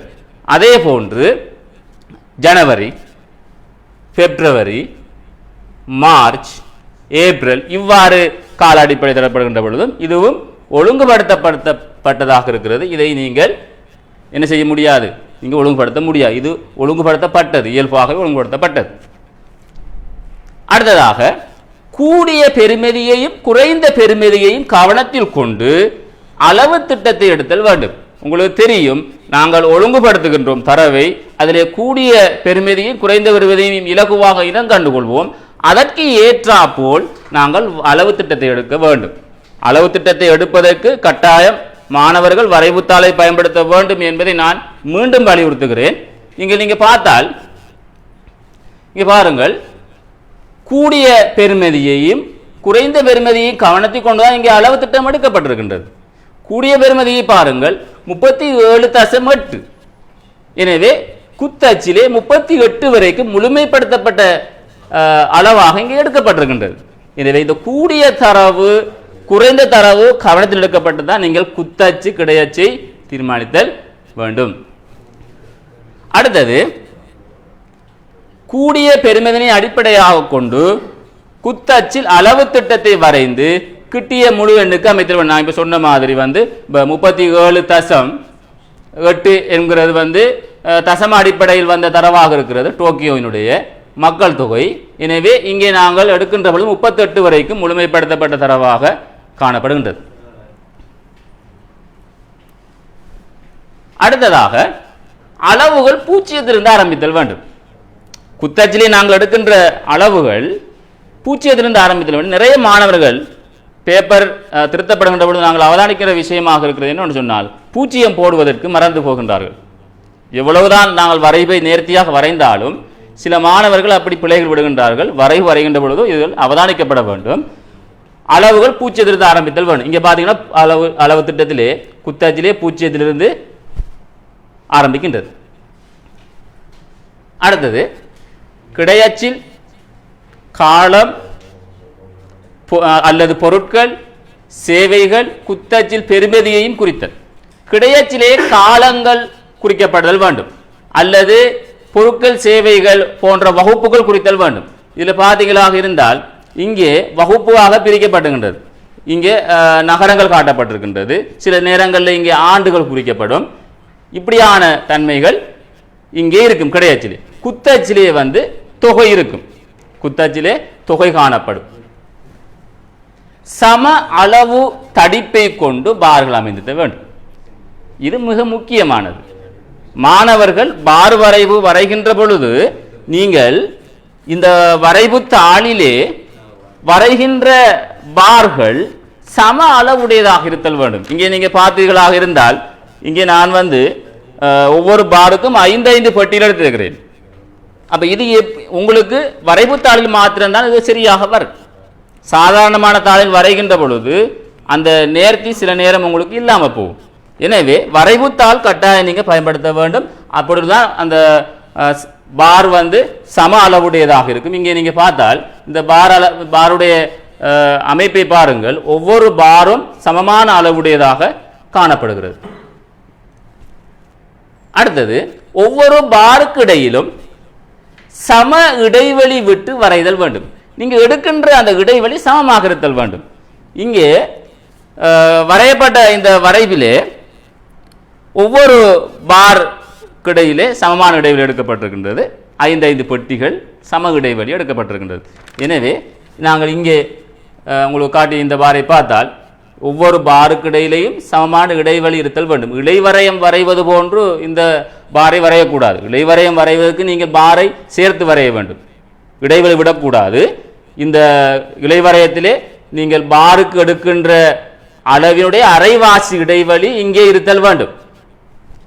பாருக்கு நீங்கள் 4 பெட்டிகள் எடுப்பீர்களாக இருந்தால் இந்த குத்தச்சுக்கும் பாருக்கும் இடையிலே 2 பெட்டிகள் இடைவெளி எடுத்தல் வேண்டும். நீங்கள் எடுக்கின்ற அந்த பாரனுடைய அளவு அரைவாசியாக இருக்கும் இடைவரையத்துக்கு. ஆனால் இங்கே நீங்கள் அந்த நிபந்தனையை நீங்கள் பயன்படுத்த தேவையில்லை. இங்கே நீங்கள் எதை பயன்படுத்துவீர்களாக இருந்தால் இங்கே நீங்கள் அவதானித்து பாருங்கள், ஒவ்வொரு பாருக்கு, அதாவது குத்தச்சுக்கும் பாருக்கும் இடையில எடுக்கப்பட்ட இடைவெளி தான் ஒவ்வொரு பாருக்கு இடையிலையும் காணப்படுகிறது. இது பரீட்சையில் அவதானிக்கப்படும். சில சந்தர்ப்பங்களில் இந்த நிபந்தனைக்கு மாணவர்கள் எழுத தவறுகின்ற பொழுது, இந்த நிபந்தனையை பின்பற்ற தவறுகின்ற பொழுது இந்த புள்ளியை இழக்கின்ற சந்தர்ப்பமாக இது இருக்கிறது. எனவே இந்த நிபந்தனையை மாணவர்கள் கட்டாயம் அவதானிக்க வேண்டிய நிபந்தனையாக இருக்கிறது. இந்த பார் வரையும் பொழுது பார்க்க வேண்டும். ஒவ்வொரு பாரினையும் 5வது வரியை பாருங்கள். மாணவர்கள் தேவையான குறிப்புகளை போர்டிலிருந்து நீங்கள் பெற்றுக்கொள்ளலாம். குறிப்புகள் எடுத்துக்கொள்ளுங்கள். ஒவ்வொரு பாரினையும் ஒரே நேரத்தில், ஒரே நிறத்தில், ஒரே குறியீட்டில் காட்டுதல் வேண்டும். அப்ப நாங்கள் பார் வரைகின்ற பொழுது ஒரே நிறத்தில் இருத்தல் வேண்டும். எளிய பார் வரைவுக்கு அப்படித்தான் இருக்கும். நீங்க பாருங்கள், இங்க பாருங்கள், ஒரே நிறத்திலே ஒரே குறியீட்டிலே அமைந்திருக்கிறது. சில மாணவர்கள் ஒவ்வொரு பாருக்கும் ஒவ்வொரு நிறம் கொடுக்கிறார்கள். இது பிழையான முறை. எனவே இதை கட்டாய மாணவர்கள் பின்பற்ற வேண்டும். எனவே இந்த இவ்வளவு முறையும், எளிய பார் வரையும் முறையிலே இவ்வளவு முறையும் மாணவர்கள் கட்டாயம் பின்பற்றிக் கொள்ள வேண்டும். அடுத்ததாக நாங்கள் பார்த்தால் இந்த பார் வரைவின் நன்மைகளும் முனைப்பான பண்புகளும். இந்த பார் வரைவினுடைய நன்மை என்ன, இது உங்களுக்கு கட்டாயம் தெரிந்திருக்க வேண்டிய விஷயம், வினாவுக்கு வர வேண்டிய பகுதி. ஏற்கனவே கடைசியாக 2019ஆம் ஆண்டு நடந்த ஃபைனல் எக்ஸாமிலே இந்த நன்மை தீமை தொடர்பாக ஒரு கேள்வி வந்திருந்தது. படத்தினுடைய நன்மை தீமை, கருப்பொருள் படத்தினுடைய நன்மைகள் தீமைகள் தொடர்பாக வந்தது. எனவே இந்த வரைவு தொடர்பாக வருகின்ற அந்த நன்மைகள் தீமைகள் தொடர்பாக நீங்கள் கவனத்தில் எடுக்க வேண்டும். இங்கே நாங்கள் முதலாவதாக இந்த வரைவினுடைய நன்மைகள் தொடர்பாக பார்க்க இருக்கிறோம். சம்மான் துறையில் பிரிண்டிங் துறையின் முன்னோடி பிரிண்ட் ஹவுஸ் அட்வர்டைசிங். வாடிக்கையாளர் மனம் கவர் விதவிதமான திருமண அழைப்பிதழ்கள், banner, handbills, rubber stamps, graphic designing and printing, mug printing, digital printing என அனைத்து விதமான பிரிண்டிங் தேவைகளுக்கும் பிரிண்ட் ஹவுஸ் அட்வர்டைசிங். அல்மார்ஜான் தேசிய பாடசாலை முன்பாக, அம்பாறை வீதி, சம்மாந்துறை. தொடர்புகளுக்கு 0772 635922. உரிமையாளர் AMM ஆஷிக்.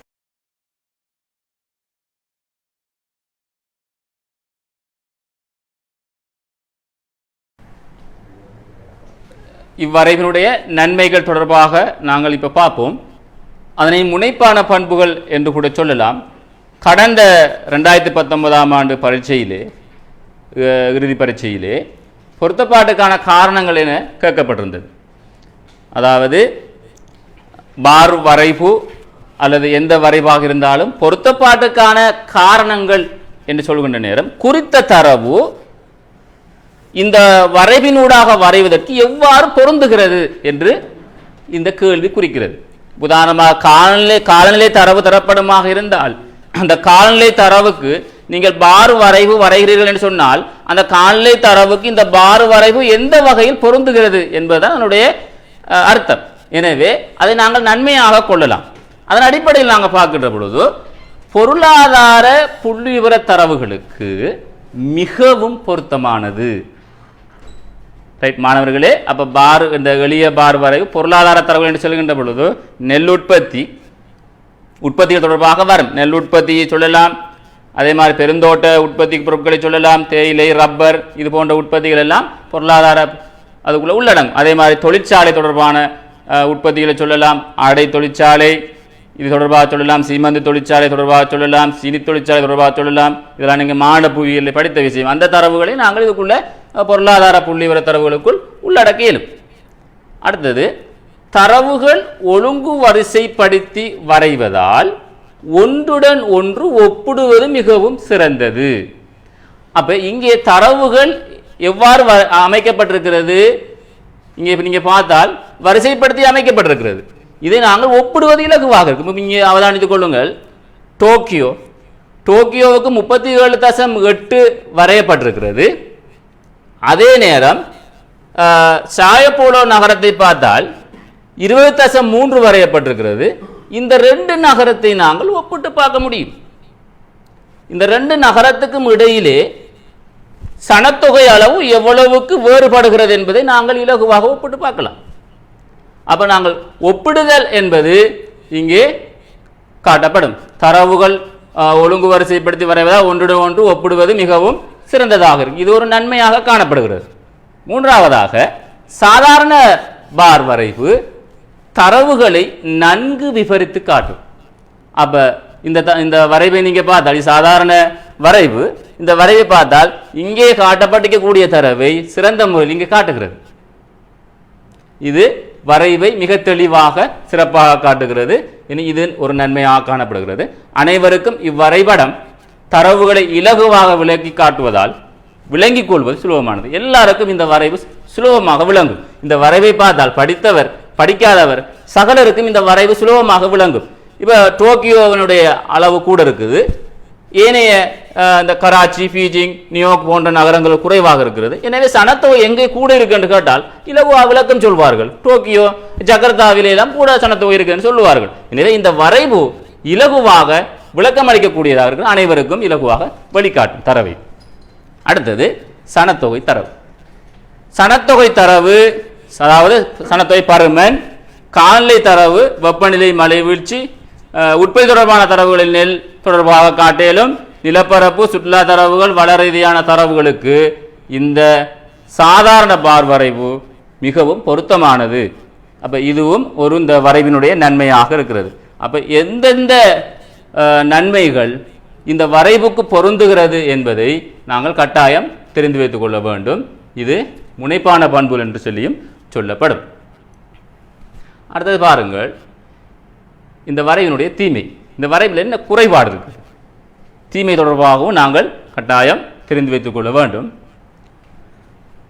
புள்ளி விவர வகுப்புகளின் தரவுகள் அதிகரிக்கும் போது நன்மையான பண்புகள் குறைவடைகின்றன. நாங்கள் இதுக்கு முதல் பார்த்தோம் தானே மாணவர்கள், இந்த நன்மையான காரியங்கள், நன்மையான விடயங்கள். இந்த நன்மையான விடயங்கள் இங்கே தரவு கூட கூட குறைவடையும். இப்போ நீங்க பார்த்தீங்களாக இருந்தால் இங்கே பாருங்கள், இங்கே இடரீதியான தரவு தரப்பட்டிருக்கிறது.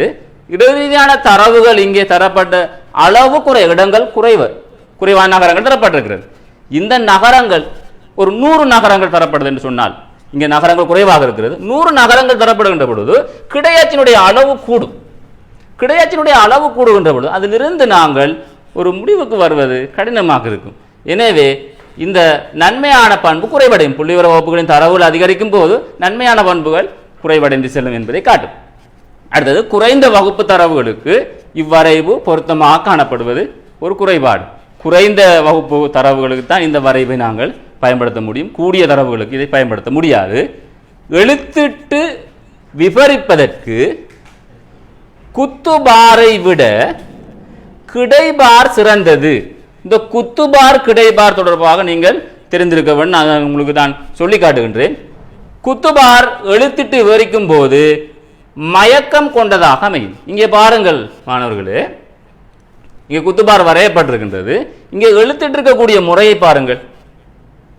இவ்வாறு கிடையாக எழுத்திடப்பட்டிருக்கின்றது. இது வாசிப்பதற்கு ஒரு மயக்கத்தை காட்டுகின்றது. அப்ப இதுதான் மயக்கம் என்று சொல்வது.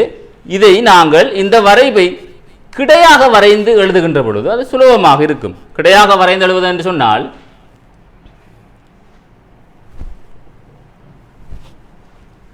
உதாரணமாக இங்கே அவதானித்துக் கொள்ளுங்கள். இவ்வாறு குத்தச்சு கிடையச்சு வரையப்படுகிறது.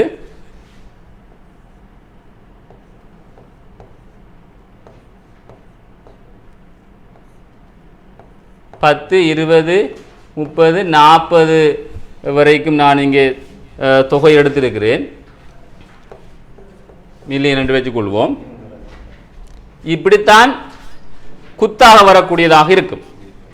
ஆனால் நாங்கள் கிடையாக எப்படி அமைப்போம் என்று சொன்னால், கிடையாக வரக்கூடியது இவ்வாறு இங்கே தொகை வராது.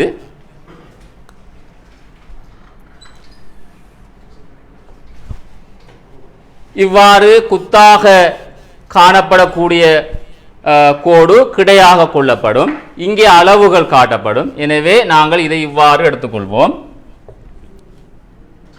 இங்கே கராச்சி என்றெடுப்போம். இங்கே சாயப்போலோ என்றெடுப்போம். 2 நகரங்களை நான் குறித்து காட்டிருக்கிறேன். இதுக்கு நாங்கள் கிடையச்சிலே தொகை குறிப்பிடப்படும். 10 20 30 40 என்று சொல்லி நான் உதாரணத்துக்கு எழுதுகிறேன். இப்படி தொகை குறிக்கப்பட்டிருக்கிறது, மில்லியனில் இருக்கிறது என்று வைத்துக் கொள்ளுங்கள். இப்போ கராச்சிக்கு நாங்கள் பார் வரைவதாக இருந்தால் உதாரணத்துக்கு 30க்கு வரைகிறேன். இவ்வாறு கிடையாக வரும். இந்த இடைவெளியைத்தான் நான் இங்கே பேணப் போகிறேன். இது நான் 40க்கு வரைகிறேன். எனவே இந்த பார் சம அளவிலே இருத்தல் வேண்டும்.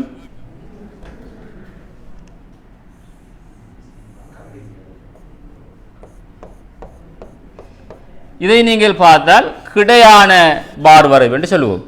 எனவே இங்கே எழுத்திடுவது இலகுவாக விளங்கக்கூடிய மாதிரி இருக்கும்.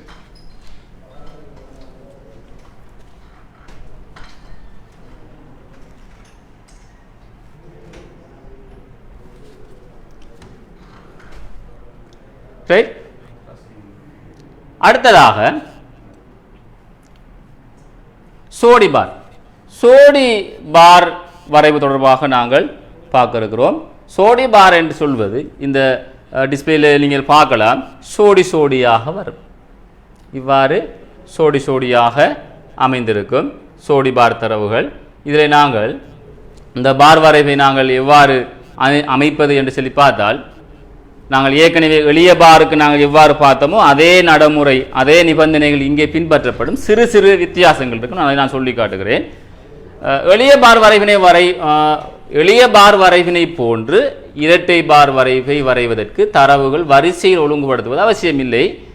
ஏனென்று சொன்னால், இங்கே நாங்கள் பார்த்தால் பார் வரைவிலே பார்த்தால் இங்கே காலத்தை அடிப்படையாக கொண்டு இங்கே தரவுகள் வருகின்ற பொழுது நாங்கள் இதை வரிசைப்படுத்த தேவையில்லை. பெரும்பாலும் இந்த சோடி பார்கள் வரிசை காலத்தை அடிப்படையாக கொண்டு நாங்கள் தரப்படுகின்ற பொழுது நாங்கள் வரிசைப்படுத்த தேவையில்லை. அது ஒற்றவாக அந்த தரவுகள் காலத்தின் அடிப்படையில் வரும். கூடிய பெறுமதியையும் குறைந்த பெறுமதியையும் கவனத்தில் கொண்டு அளவு திட்டத்தை எடுத்தல் வேண்டும். இந்த நிபந்தனை நாங்கள் எளிய பாருக்கும் பார்த்தோம். வரைவுத்தாள் பயன்படுத்தப்பட்டு வரைவது சிறந்தது.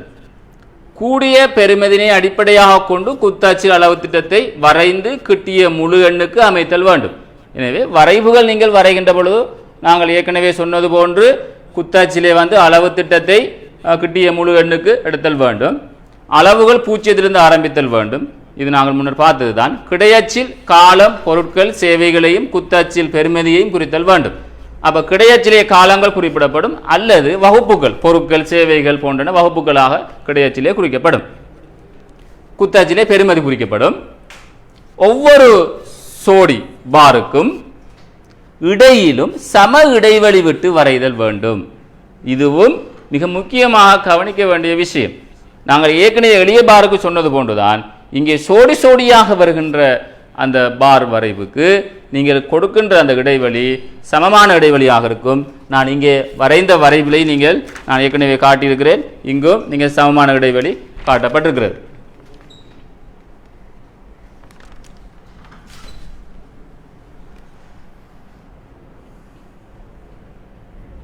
பயன்படுத்திய நிறம் குறியீட்டினை குறியீட்டு விளக்கத்தில் காட்டுதல். கட்டாயம் சோடி பாரிலே குறியீட்டு விளக்கம் நீங்கள் குறிப்பிட வேண்டும். பயன்படுத்திய என்ன நிறம், என்ன குறியீடு நீங்கள் பயன்படுத்தினீர்களோ அதை நீங்கள் அங்கே குறியீட்டு விளக்கத்திலே காட்டுதல் வேண்டும். ரைட். அடுத்ததாக நாங்கள் பார்த்தால் இவ்வரைவின் நன்மைகளும் முனைப்பான பண்புகளும். நாங்கள் ஏற்கனவே அந்த எளிய பார் வரைவுக்கு பார்த்தது கொண்டுதான் இங்கே இதுக்கு என்ன நன்மை, இதனுடைய பொருத்தப்பாடு என்ன என்பதை நாங்கள் அவதானிப்போமாக இருந்தால், காலத்தையும் பெருமதியையும் ஒப்பிட்டு காட்டுவதில் மிக சிறப்பாக காணப்படும். காலத்தையும் பெருமதியையும் கால அடிப்படை 2011 2015 வரையான தரவுகள் கால அடிப்படையிலான தரவுகள். இந்த தரவுகளை நாங்கள் பெருமதியோடு இலகுவாக ஒப்பிட்டு பார்க்க முடியும். உதாரணமாக நாங்கள் இங்கே பார்க்க முடியும், இங்கே காலத்தை அடிப்படையாக கொண்டிருக்கிறது. இந்த பெருமதியோடு தொடர்பாக நாங்கள் ஒப்பிட்டு பார்க்க முடியும். இப்போ 2006ஆம் ஆண்டு சேவை என்று சொல்லக்கூடிய அந்த வகுப்பு எவ்வாறு அமைந்திருக்கிறது என்று சொல்லி பார்க்கலாம். அதே மாதிரி கைத்தொழில், விவசாயம். எனவே இதை நாங்கள் இந்த பல்பார் என்று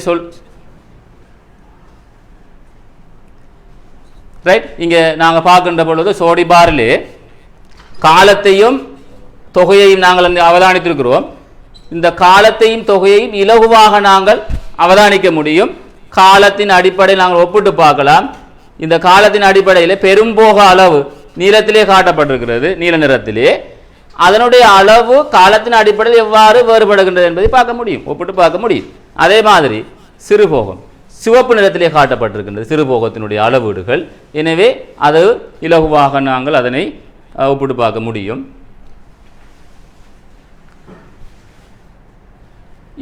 இரண்டாவது அம்சத்தை பார்த்தால், நன்மையை பார்த்தால், இவ்பார் வரைப்பு தரவுகளை நன்கு விவரித்து காட்டும். தரவுகளை நன்றாக விவரித்து காட்டக்கூடிய ஒன்றாக இருக்கும். ஆய்வு செய்வோருக்கு பார்கள் சோடி சோடியாக அமைவதால் காலம் வகுப்பு ரீதியாக ஒப்பீடு செய்யலாம். அப்ப இங்க பாருங்கள், நாங்கள் சோடி சோடியாக இந்த பார் வரைவு அமைந்திருப்பதனால் காலத்தின் அடிப்படையில் நாங்கள் இதை இலகுவாக ஒப்பிட முடியும். இப்ப 2010ஆம் ஆண்டு பெரும்போகமும் சிறுபோகமும் எவ்வாறு அமைந்திருக்கிறது ஒப்பிட்டு பார்க்கலாம். இதிலே மிக கூடுதலாக அமைந்திருப்பது பெரும்போகம், குறைவாக அமைந்திருப்பது சிறுபோகம். இதனை நாங்கள் ஒப்பிட்டு பார்க்க முடியும். எனவே உற்பத்தியில் பெரும்போக உற்பத்தி கூடுதலாக ஏற்பட்டிருக்கிறது என்பதை, நெல் உற்பத்தி கூடுதலாக ஏற்பட்டிருக்கிறது என்பதை நாங்கள் ஒப்பிட்டு பார்க்க முடியும். எனவே இங்கே தரப்பட்டிருக்கக்கூடிய தரவு நெல் உற்பத்தி தொடர்பான தரவு. இதிலே பெரும்போகம் சிறுபோகம் அதாவது சோடியாக வந்திருக்கு. நான் ஏற்கனவே சொல்லிக்கிறேன், சோடி பார் சோடி சோடியாக வரக்கூடிய தரவுகளை நாங்கள் காட்டலாம். அடுத்ததாக இவ்வரைபடத்தில் வகுப்புகளுக்கான பார்கள் ஒவ்வொன்றுக்கும் நிலற்றப்படுவதுடன் ஒத்த வகுப்பு பார்கள் ஒரே நிறத்தால் நிலற்றப்படுவதால் தரவுகளை நன்கு பகுப்பாய்வு செய்யலாம். இதில் நாங்கள் அவதானிக்கலாம், வகுப்புகளுக்குரிய பார்களை பாருங்கள். ஒரே வகுப்பு சார்ந்ததுக்கு நாங்கள் நீல நிறத்தை கொடுத்திருக்கிறோம். அதாவது பெரும்போகத்துக்கு வரையப்பட்ட பார்களை பார்த்தால் நீல நிறம் கொடுக்கப்பட்டிருக்கின்றது. சிறுபோகத்துக்கு வரையப்பட்ட பாரை நாங்கள் அவதானித்தால் சிவப்பு நிறம் கொடுக்கப்பட்டிருக்கின்றது. எனவே இந்த நிறம் ஒரே வகுப்புக்குரிய நிறம் தெளிவாக வழங்குதல் வேண்டும். அடுத்ததாக தரவுகளின் ஏற்றத்தாழ்வுகளை ஒப்பிட்டு கணக்கிட முடியும். தரவுகளுடைய ஏற்றத்தாழ்வுகளை நாங்கள் இலகுவாக ஒப்பிடலாம். இதில் நாங்கள் பார்த்தால் ஒவ்வொரு தரவை நாங்கள் எடுத்து பார்க்கின்ற ஏற்றத்தாழ்வுடைய போக்கு இங்கே காணப்படுகிறது. இந்த போக்கை நாங்கள் இலகுவாக ஒப்பிட முடியும்.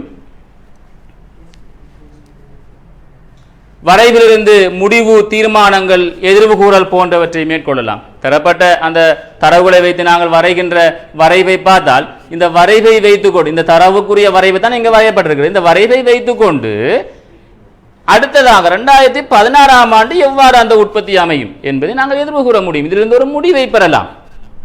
இந்த இவ்வளவு தரவுகளையும் வைத்து ஒரு முடிவுக்கு வரலாம்.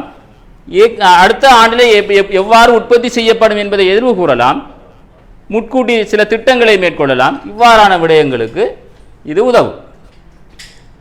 அடுத்தது, இந்த வரைவு தொடர்பாக இது எதுக்கு பொருந்தும் என்று தரப்பட்டிருக்கிறேன். ஏற்கனவே பார்த்தது ஏற்றுமதி இறக்குமதிக்கு பொருந்தும், சோடி சோடியாக வரக்கூடியது பெரும்போகம் சிறுபோகத்துக்கு பொருந்தும், இலாபம் நட்டத்துக்கு பொருந்தும், குடி வரவு குடி அகழ்வுக்கு பொருந்தும். இவ்வாறான தரவுகளுக்கு இந்த சோடி பார் மிகவும் பொருத்தமானதாக இருக்கும். இந்த சோடி பாரனுடைய தீமைகள் தொடர்பாக நாங்கள் அவதானிக்கின்ற பொழுது,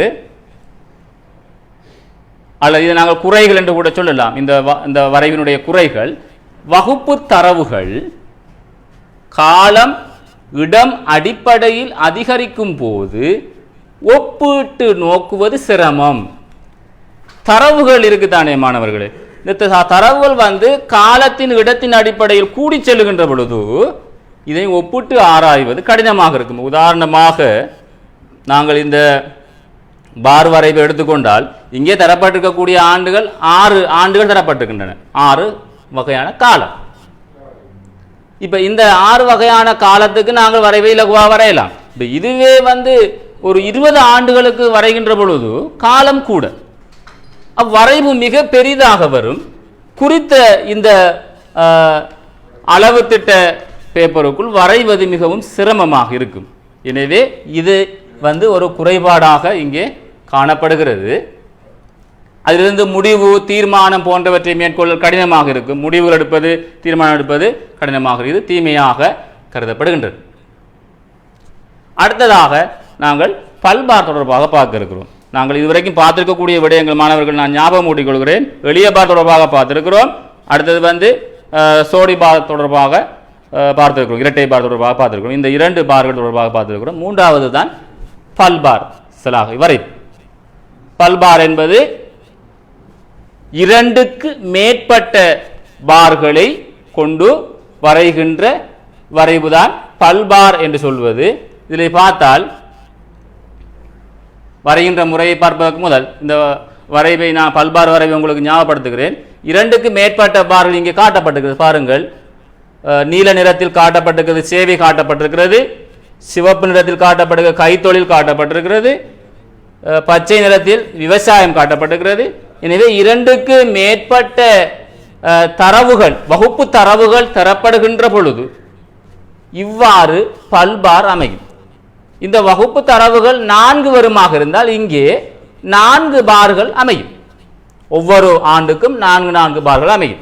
எனவே சேவை கைத்தொழில் விவசாயம் இதுக்கு 2006 இருந்து 2011 வரைக்குமான தரவுகள் இங்கே காட்டப்படுகிறது. அதற்கு வரையப்பட்ட பல்வார் இவ்வாறு வரும். எனவே இங்கே காட்டப்பட்டிருக்கக்கூடிய இந்த வரைவினுடைய அடிப்படை அம்சங்களை பேணி இங்கே வரையப்பட்டிருக்கின்றது. இது எவ்வாறு வரைகின்ற முறை என்பதை பாருங்கள். எளிய பார் வரைவு, சோடி பார் வரைவுக்கு நாங்கள் எவ்வாறு நிபந்தனைகளை பயன்படுத்தினோமோ அதே நிபந்தனை இங்கேயும் சொல்லப்படுகிறது. சில நிபந்தனைகள் வேறுபடுகிறது. நாங்கள் அதை பார்ப்போம். எளிய பார் வரைவினை போன்று பல்வார் வரைவு வரைவதற்கு தரவுகள் வரிசையில் ஒழுங்குபடுத்துவது அவசியமில்லை. அப்போ நாங்கள் சோடி பாருக்கு எவ்வாறு நாங்கள் பார்த்தோமோ அதே மாதிரி இங்கே நாங்கள் வரைவு வரைகின்ற பொழுது வேறு வரிசையிலேயோ இறங்கு வரிசையிலேயோ நாங்கள் அந்த வரிசைப்படுத்துவது அவசியப்படாது. கூடிய பெருமதியையும் குறைந்த பெருமதியையும் கவனத்தில் கொண்டு அளவு திட்டத்தை எடுத்தல் வேண்டும். இதுவும் நாங்கள் ஏற்கனவே எளிய பாரிலே பார்த்திருக்கிறோம். கூடிய பெருமதியினை அடிப்படையாக கொண்டு குத்தச்சில் அளவு திட்டத்தை வரைந்து கிட்டிய முழு எண்ணுக்கு அமைத்தல் வேண்டும். இங்கே காட்டிருக்கக்கூடிய விஷயம் முழு எண்ணுக்கு அமைக்கப்பட்டிருக்கிறது. கூடிய பெருமதியை கவனத்தில் 2011ஆம் ஆண்டு சேவையிலே கூடிய பெருமதி காணப்படுகிறது. அந்த கூடிய பெருமதி அடிப்படையாக கொண்டு இங்கே முழு எண்ணுக்கு காட்டப்பட்டிருக்கிறதை நாங்கள் பார்க்கலாம். அடுத்தது அளவுகள் பூஜ்ஜியத்திலிருந்து ஆரம்பித்தல் வேண்டும். கிடையச்சில் காலம் அல்லது பொருட்கள் சேவைகள் போன்ற வகுப்பு ரீதியான தரவுகளை குத்தச்சில் பெருமதியை குறித்தல் வேண்டும். அப்ப நாங்கள் கிடையச்சிலே காலம் காட்டலாம். பாருங்கள், கிடையச்சிலே காலங்கள் காட்டப்பட்டிருக்கின்றன.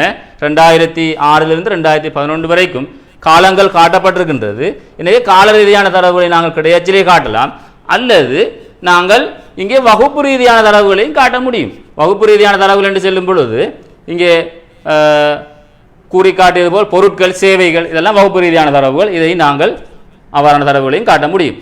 ஒவ்வொரு வருடத்துக்குரிய 2க்கு மேற்பட்ட பார்களுக்கு இடையில் சம இடைவெளி விட்டு வேறு வேறாக வரைதல் வேண்டும். இங்கே இது அவதானிக்கப்பட வேண்டிய விஷயமானவர்களே. இங்கே 3 பார்கள் தரப்பட்டிருக்கின்றன. 3 வகுப்புகளுக்கும் 3 பார்கள் வரையப்பட்டிருக்கின்றது. இந்த 3 பார்களுக்கு இடையில் பார்த்தால் சமமான இடைவெளி இங்கே காட்டப்பட்டிருக்கின்றது. சமமான இடைவெளி எடுக்கப்பட்டிருக்கின்றது. எனவே இது கட்டாயம் நீங்கள் அவதானிக்க வேண்டிய விஷயம். அடுத்தது, ஒவ்வொரு வருடத்துக்குரிய ஒரே மாறியை காட்டும் பார்களை ஒரே நிறத்தில் ஒரே குறியீட்டில் காட்டுதல் வேண்டும். நாங்கள் சோடி பாருக்கு பார்த்த அதே நிபந்தனை தான் இங்கே பார்த்தால் பாருங்கள், ஒரே நிறம் காட்டப்பட்டிருக்கிறது, நீல நிறத்தால் சேவைக்கு காட்டப்பட்டிருக்கின்றது, கைத்தொழிலுக்கு சிவப்பு நிறம் காட்டப்பட்டிருக்கின்றது, பச்சை நிறத்தில் விவசாயம் காட்டப்பட்டிருக்கின்றது. எனவே ஒரே நிறத்தில் நாங்கள் காட்டுதல் வேண்டும். பயன்படுத்திய நிறம் குறியீட்டினை குறியீட்டு விளக்கத்தில் காட்டுதல். நாங்கள் பயன்படுத்திய நிறத்தை அல்லது குறியீட்டினை குறியீட்டு விளக்கத்தில் இங்கே காட்ட வேண்டும். சேவை, கைத்தொழில், விவசாயத்துக்கு என்னென்ன நிறங்கள் வழங்கி இருக்கிறோம் என்பதை இங்கே காட்டுதல் அவசியம். அடுத்தது, இந்த வரைவினுடைய நன்மைகள் தொடர்பாக அவதானித்துக் கொள்வோம். இந்த வரைவினுடைய நன்மைகளை பொறுத்தவரைக்கும் அல்லது பொருத்தப்பாட்டை பொறுத்தவரைக்கும் இது நாங்கள் முனைப்பான பண்புகள் என்று கூட சொல்லுவோம். பல்வேறு வகுப்புகளை தரவுகளை ஒப்பிட்டு நோக்க முடியும். பல்வேறு வகுப்புகளுக்கான தரவுகளை நாங்கள் ஒப்பிட்டு பார்க்க முடியும். எப்படி நாங்கள் சோடு சோடியாக ஒப்பிட்டோமோ இங்கேயும் நாங்கள் ஒப்பிட்டு பார்க்க முடியும். காலம், இடம் அடிப்படையில் வகுப்பு தரவுகளின் தொகையை இலகுவாக அறிந்து கொள்ளலாம். அப்போ தரப்படுகின்ற தரவுகளை பொறுத்தவரைக்கும் மாணவர்களே, காலத்தின் அடிப்படையில் தரப்படும், இடத்தின் அடிப்படையில் தரப்படும். அந்த காலத்துக்கும் இடத்துக்கும் நாங்கள் தரவுகளை நாங்கள் என்ன செய்யலாம், இலகுவாக ஒப்பிட்டு இலகுவாக விளக்கம் அளித்துக் கொள்ள முடியும். வகுப்பு தரவுகளின் தொகை இலகுவாக அறிந்து கொள்ள முடியும் என்று சொன்னால், ஒவ்வொரு காலத்தின் அடிப்படையில் எவ்வாறு அந்த தரவுகள் மாற்றமடைந்து செல்கின்றன, ஒவ்வொரு காலத்தின் அடிப்படையில் எவ்வாறு மாற்றமடைந்து செல்கின்றன என்பதை நாங்கள் இலகுவாக அறிந்து கொள்ள முடியும்.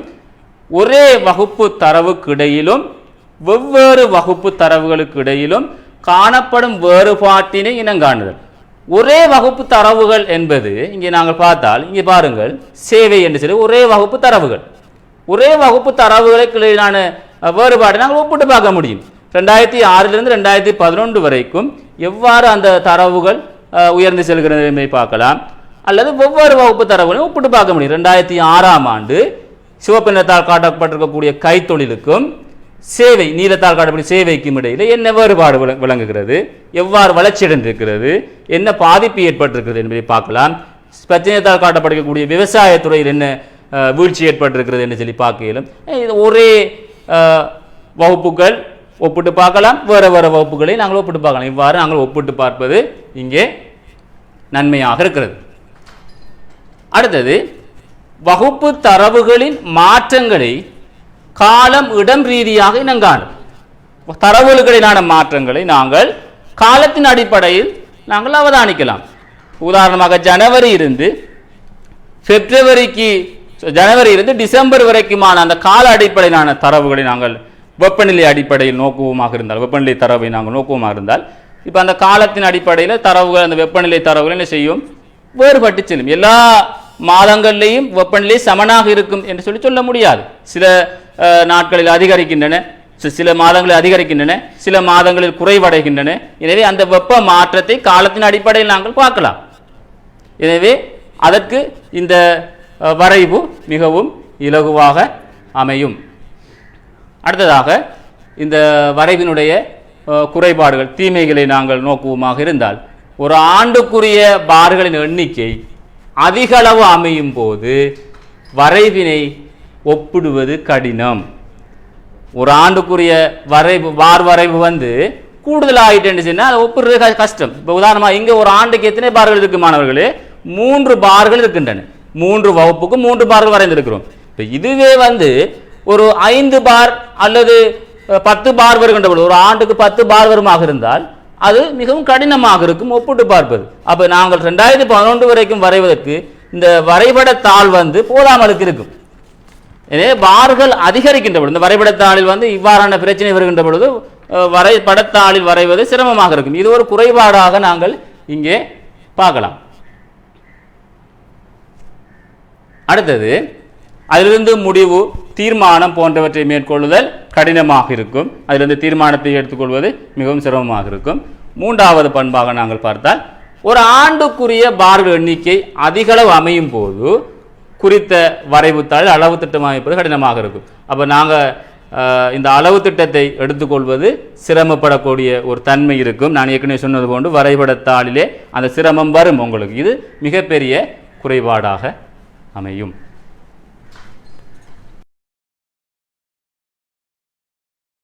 சம்மாந்துறையில் பிரிண்டிங் துறையின் முன்னோடி பிரிண்ட் ஹவுஸ் அட்வர்டைசிங். வாடிக்கையாளர் மனம் கவர் விதவிதமான திருமண அழைப்பிதழ்கள், பேனர், ஆன்பேஸ், rubber stamps, graphic designing and printing, mug printing, digital printing என அனைத்து விதமான பிரிண்டிங் தேவைகளுக்கும் பிரிண்ட் ஹவுஸ் அட்வர்டைசிங்.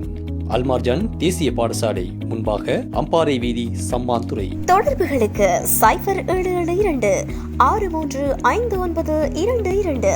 உரிமையாளர் AMM ஆஷிக்.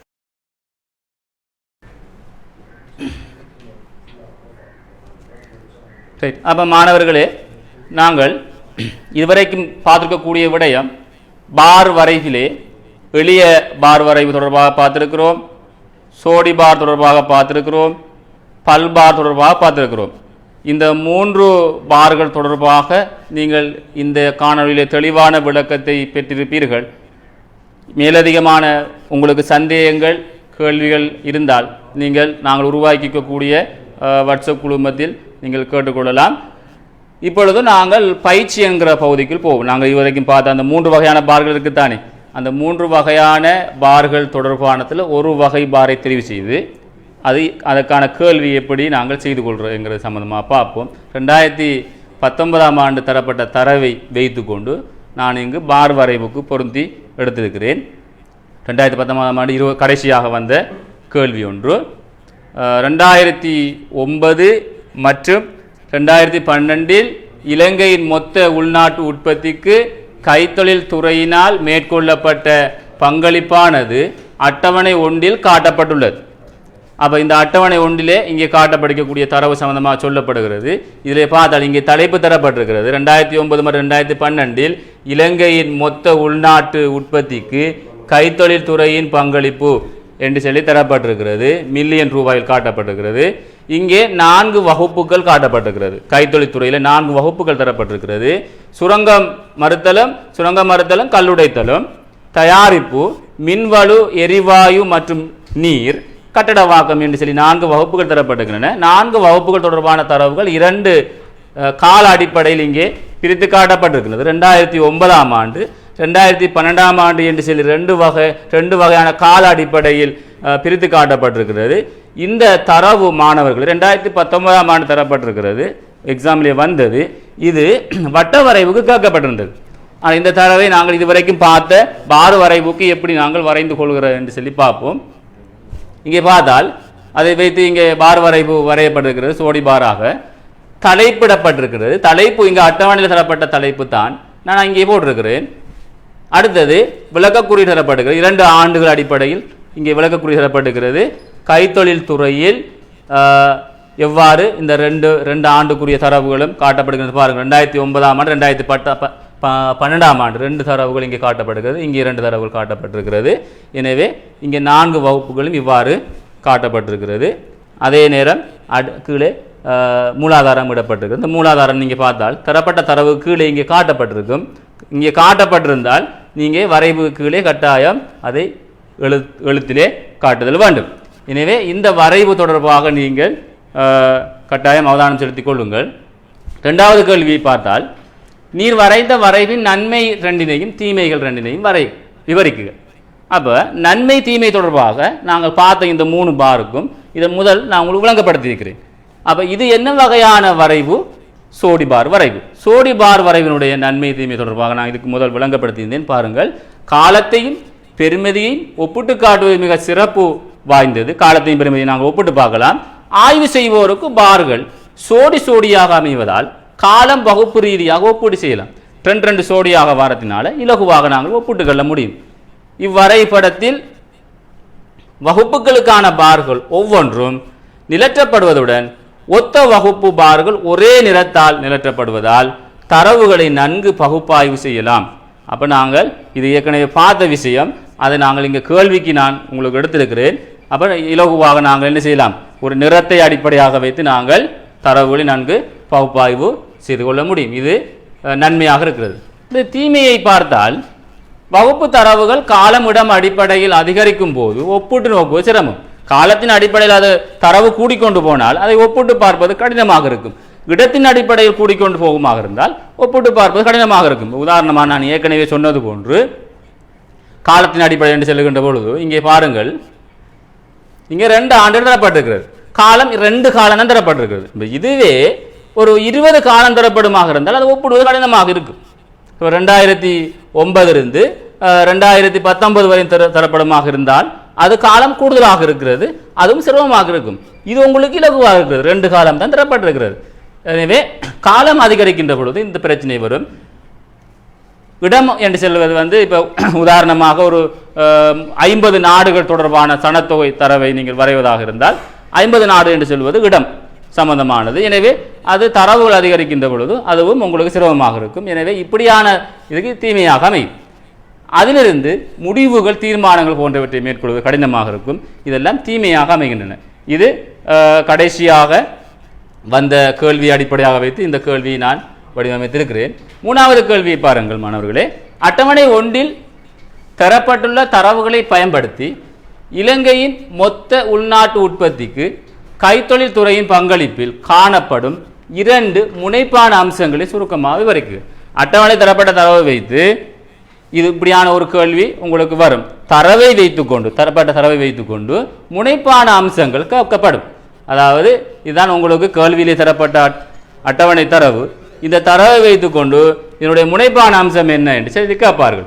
அப்போ நாங்கள் அதுக்கு இலகுவாக விளக்கம் அளிக்கக்கூடிய மாதிரி இருத்தல் வேண்டும். அது நாங்கள் ஏற்கனவே ஒவ்வொரு யூனிட்லேயும் தரவுகள் வருகின்ற ஒவ்வொரு யூனிட்லேயும் நாங்கள் எவ்வாறு இந்த முனைப்பான அம்சம் எழுதுவது என்பது தொடர்பாக உங்களுக்கு நான் கற்பித்திருக்கிறேன். இப்பொழுது உங்களுக்கு இலகுவாக இருக்கும். 2009 மற்றும் 2012 ஆகிய ஆண்டுகளை ஒப்பிடும்போது தயாரிப்பு துறை மிகவும் உயர்ந்த பங்களிப்பு செய்துள்ளது. நாங்கள் அட்டவணையிலிருந்து தெளிவாக பார்க்கலாம். தயாரிப்பு துறை தான் மிகவும் கூடிய பங்களிப்பை வழங்கியிருக்க. தயாரிப்பு துறையை பார்த்தா 2009லையும் 2012லையும் கூடிய பங்களிப்பு இங்கு காட்டப்பட்டிருக்கிறது. எனவே அதை நாங்கள் வரைபுலையும் தெளிவாக பார்க்கலாம். அடுத்தது கட்டடவாக்கம் 2ஆம் நிலையில் காணப்படுகிறது. கட்டடவாக்கம் 2வது நிலையிலே உள்ளது.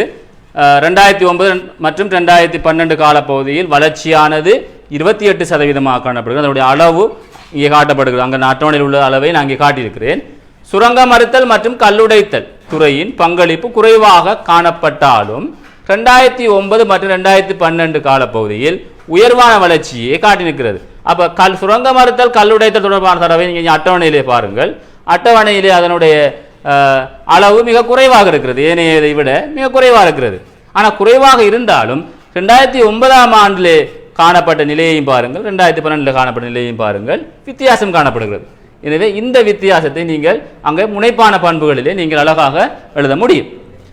இறுதியாக பாருங்கள், மின்வலு எரிவாயு மற்றும் நீர் என்பதன் பங்களிப்பு 2009 மற்றும் 2012 காலப்பகுதியில் குறைவான வளர்ச்சியாகும். வளர்ச்சி குறைவாக இருப்பதை நாங்கள் இங்கே காட்டியிருக்கிறோம். நீங்கள் அட்டவணையிலே பார்க்கலாம். அந்த மின்வள தொடர்பான இதில் வளர்ச்சி குறைவான வளர்ச்சியை இங்கே காட்டப்பட்டிருக்கிறது. நாங்கள் இங்கே பார்க்க முடியும், குறைவான வளர்ச்சியை காட்டியிருக்கிறது. அப்போ இது போன்ற உங்களுக்கு ஒப்பிட்டு நோக்கக்கூடிய பண்புகளாக நாங்கள் இங்கே பார்த்து கொள்ளலாம். இதுதான் நாங்கள் முனைப்பான அம்சங்கள் என்று சொல்வது. முனைப்பான அம்சங்கள்னா மாணவராகிய நீங்கள் வித்தியாசமான நோக்கத்தில் நோக்கக்கூடாது. முனைப்பான அம்சங்கள்ங்கிற சொல்லை அடிக்கடி நான் உங்களுக்கு ஒவ்வொரு யூனிட்லேயும் பயன்படுத்தி இருக்கிறேன். எனவே அதை நீங்கள் ஞாபகத்திலே வைத்துக் கொள்ளுங்கள். இறுதியான கேள்வியை பாருங்கள்.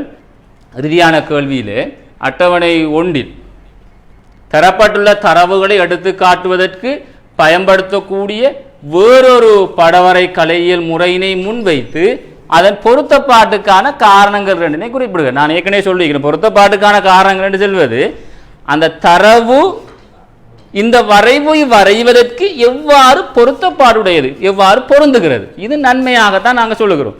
எனவே அவ்வாறு வாரத்துக்கு பொருத்தப்பாட்டுக்கான காரணங்கள் 2 குறிப்பிட்டு விளக்குக. அப்போ நாங்கள் அந்த தரவை வைத்துக்கொண்டு பல்பார் செலாகை வரைவை வரையிலும் அதுக்குரிய பொருத்தப்பாட்டுக்கான காரண நன்மையை நாங்கள் பார்க்கலாம். இதுக்கு முதல் நான் உங்களுக்கு விளங்கப்படுத்தி இருக்கிறேன். இதில் ஸ்லைட்டில் உங்களுக்கு விளங்கப்படுத்திக்கிறேன். ஒவ்வொரு வரைவினுடைய பொருத்தப்பாட்டுக்கான காரணங்கள் நன்மைகள் சொல்லியிருக்கிறேன். வட்ட வரைவு பொருந்தும், இணைந்த பார் வரைவு பொருந்தும். எனவே இது போன்ற வரைவுகள் பொருந்தக்கூடிய மாதிரி இருக்கும். எனவே நான் இதை விளங்கப்படுத்த வேண்டிய அவசியம் ஒன்று, இதுக்கு முன்னே பார்த்தது தான். எனவே இப்படியான விடயங்கள் இங்கே கூறக்கூடிய மாதிரி இருக்கும். இதில் முக்கியமாக நான் உங்களுக்கு ஒன்று சொல்ல வேண்டும். 2017ஆம் ஆண்டு இரட்டை பார் தொடர்பான வினா வந்துள்ளது. இரட்டை பார் தொடர்பான வினாக்களை நீங்கள் செய்து பாருங்கள். செய்து பார்த்து அதில் ஏதாவது உங்களுக்கு சந்தேகங்கள் இருக்குமாக இருந்தால் என்னுடைய வழக்கமான வாட்ஸ்அப்பினூடாக நீங்கள் கேள்விகளை கேட்டுக்கொள்ளலாம். மாணவர்களாகிய நீங்கள் ஒரு விடயத்தை நன்றாக புரிந்து கொள்ள வேண்டும். இந்த வரைவு தொடர்பான விளக்கம் உங்களுக்கு ஏன் இந்த 3 வகையான பார் வரைவு தொடர்பாக உங்களுக்கு இன்றைக்கு விளங்கப்படுத்திக்கணும்னு சொன்னால், இது இலகுவாக புள்ளி எடுக்கக்கூடிய பகுதி.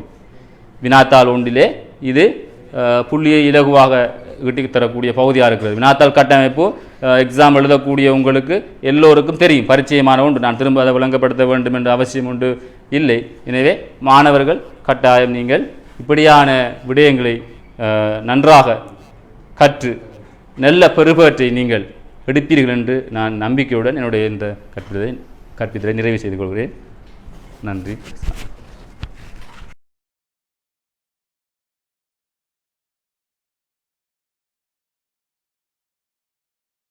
சம்மாந்துறையில் பிரிண்டிங் துறையின் முன்னோடி பிரிண்ட் ஹவுஸ் அட்வர்டைசிங், வாடிக்கையாளர் மனம் கவர் விதவிதமான திருமண அழைப்பிதழ்கள், பேனர், ஆன்பேஸ், rubber stamps, graphic designing and printing, mug printing, digital printing என அனைத்து விதமான பிரிண்டிங் தேவைகளுக்கும் பிரிண்ட் ஹவுஸ் அட்வர்டைசிங், அல்மார்ஜான் தேசிய பாடசாலை முன்பாக, அம்பாறை வீதி, சம்மாந்துறை. தொடர்புகளுக்கு 0772635922. உரிமையாளர் AMM ஆஷிக்.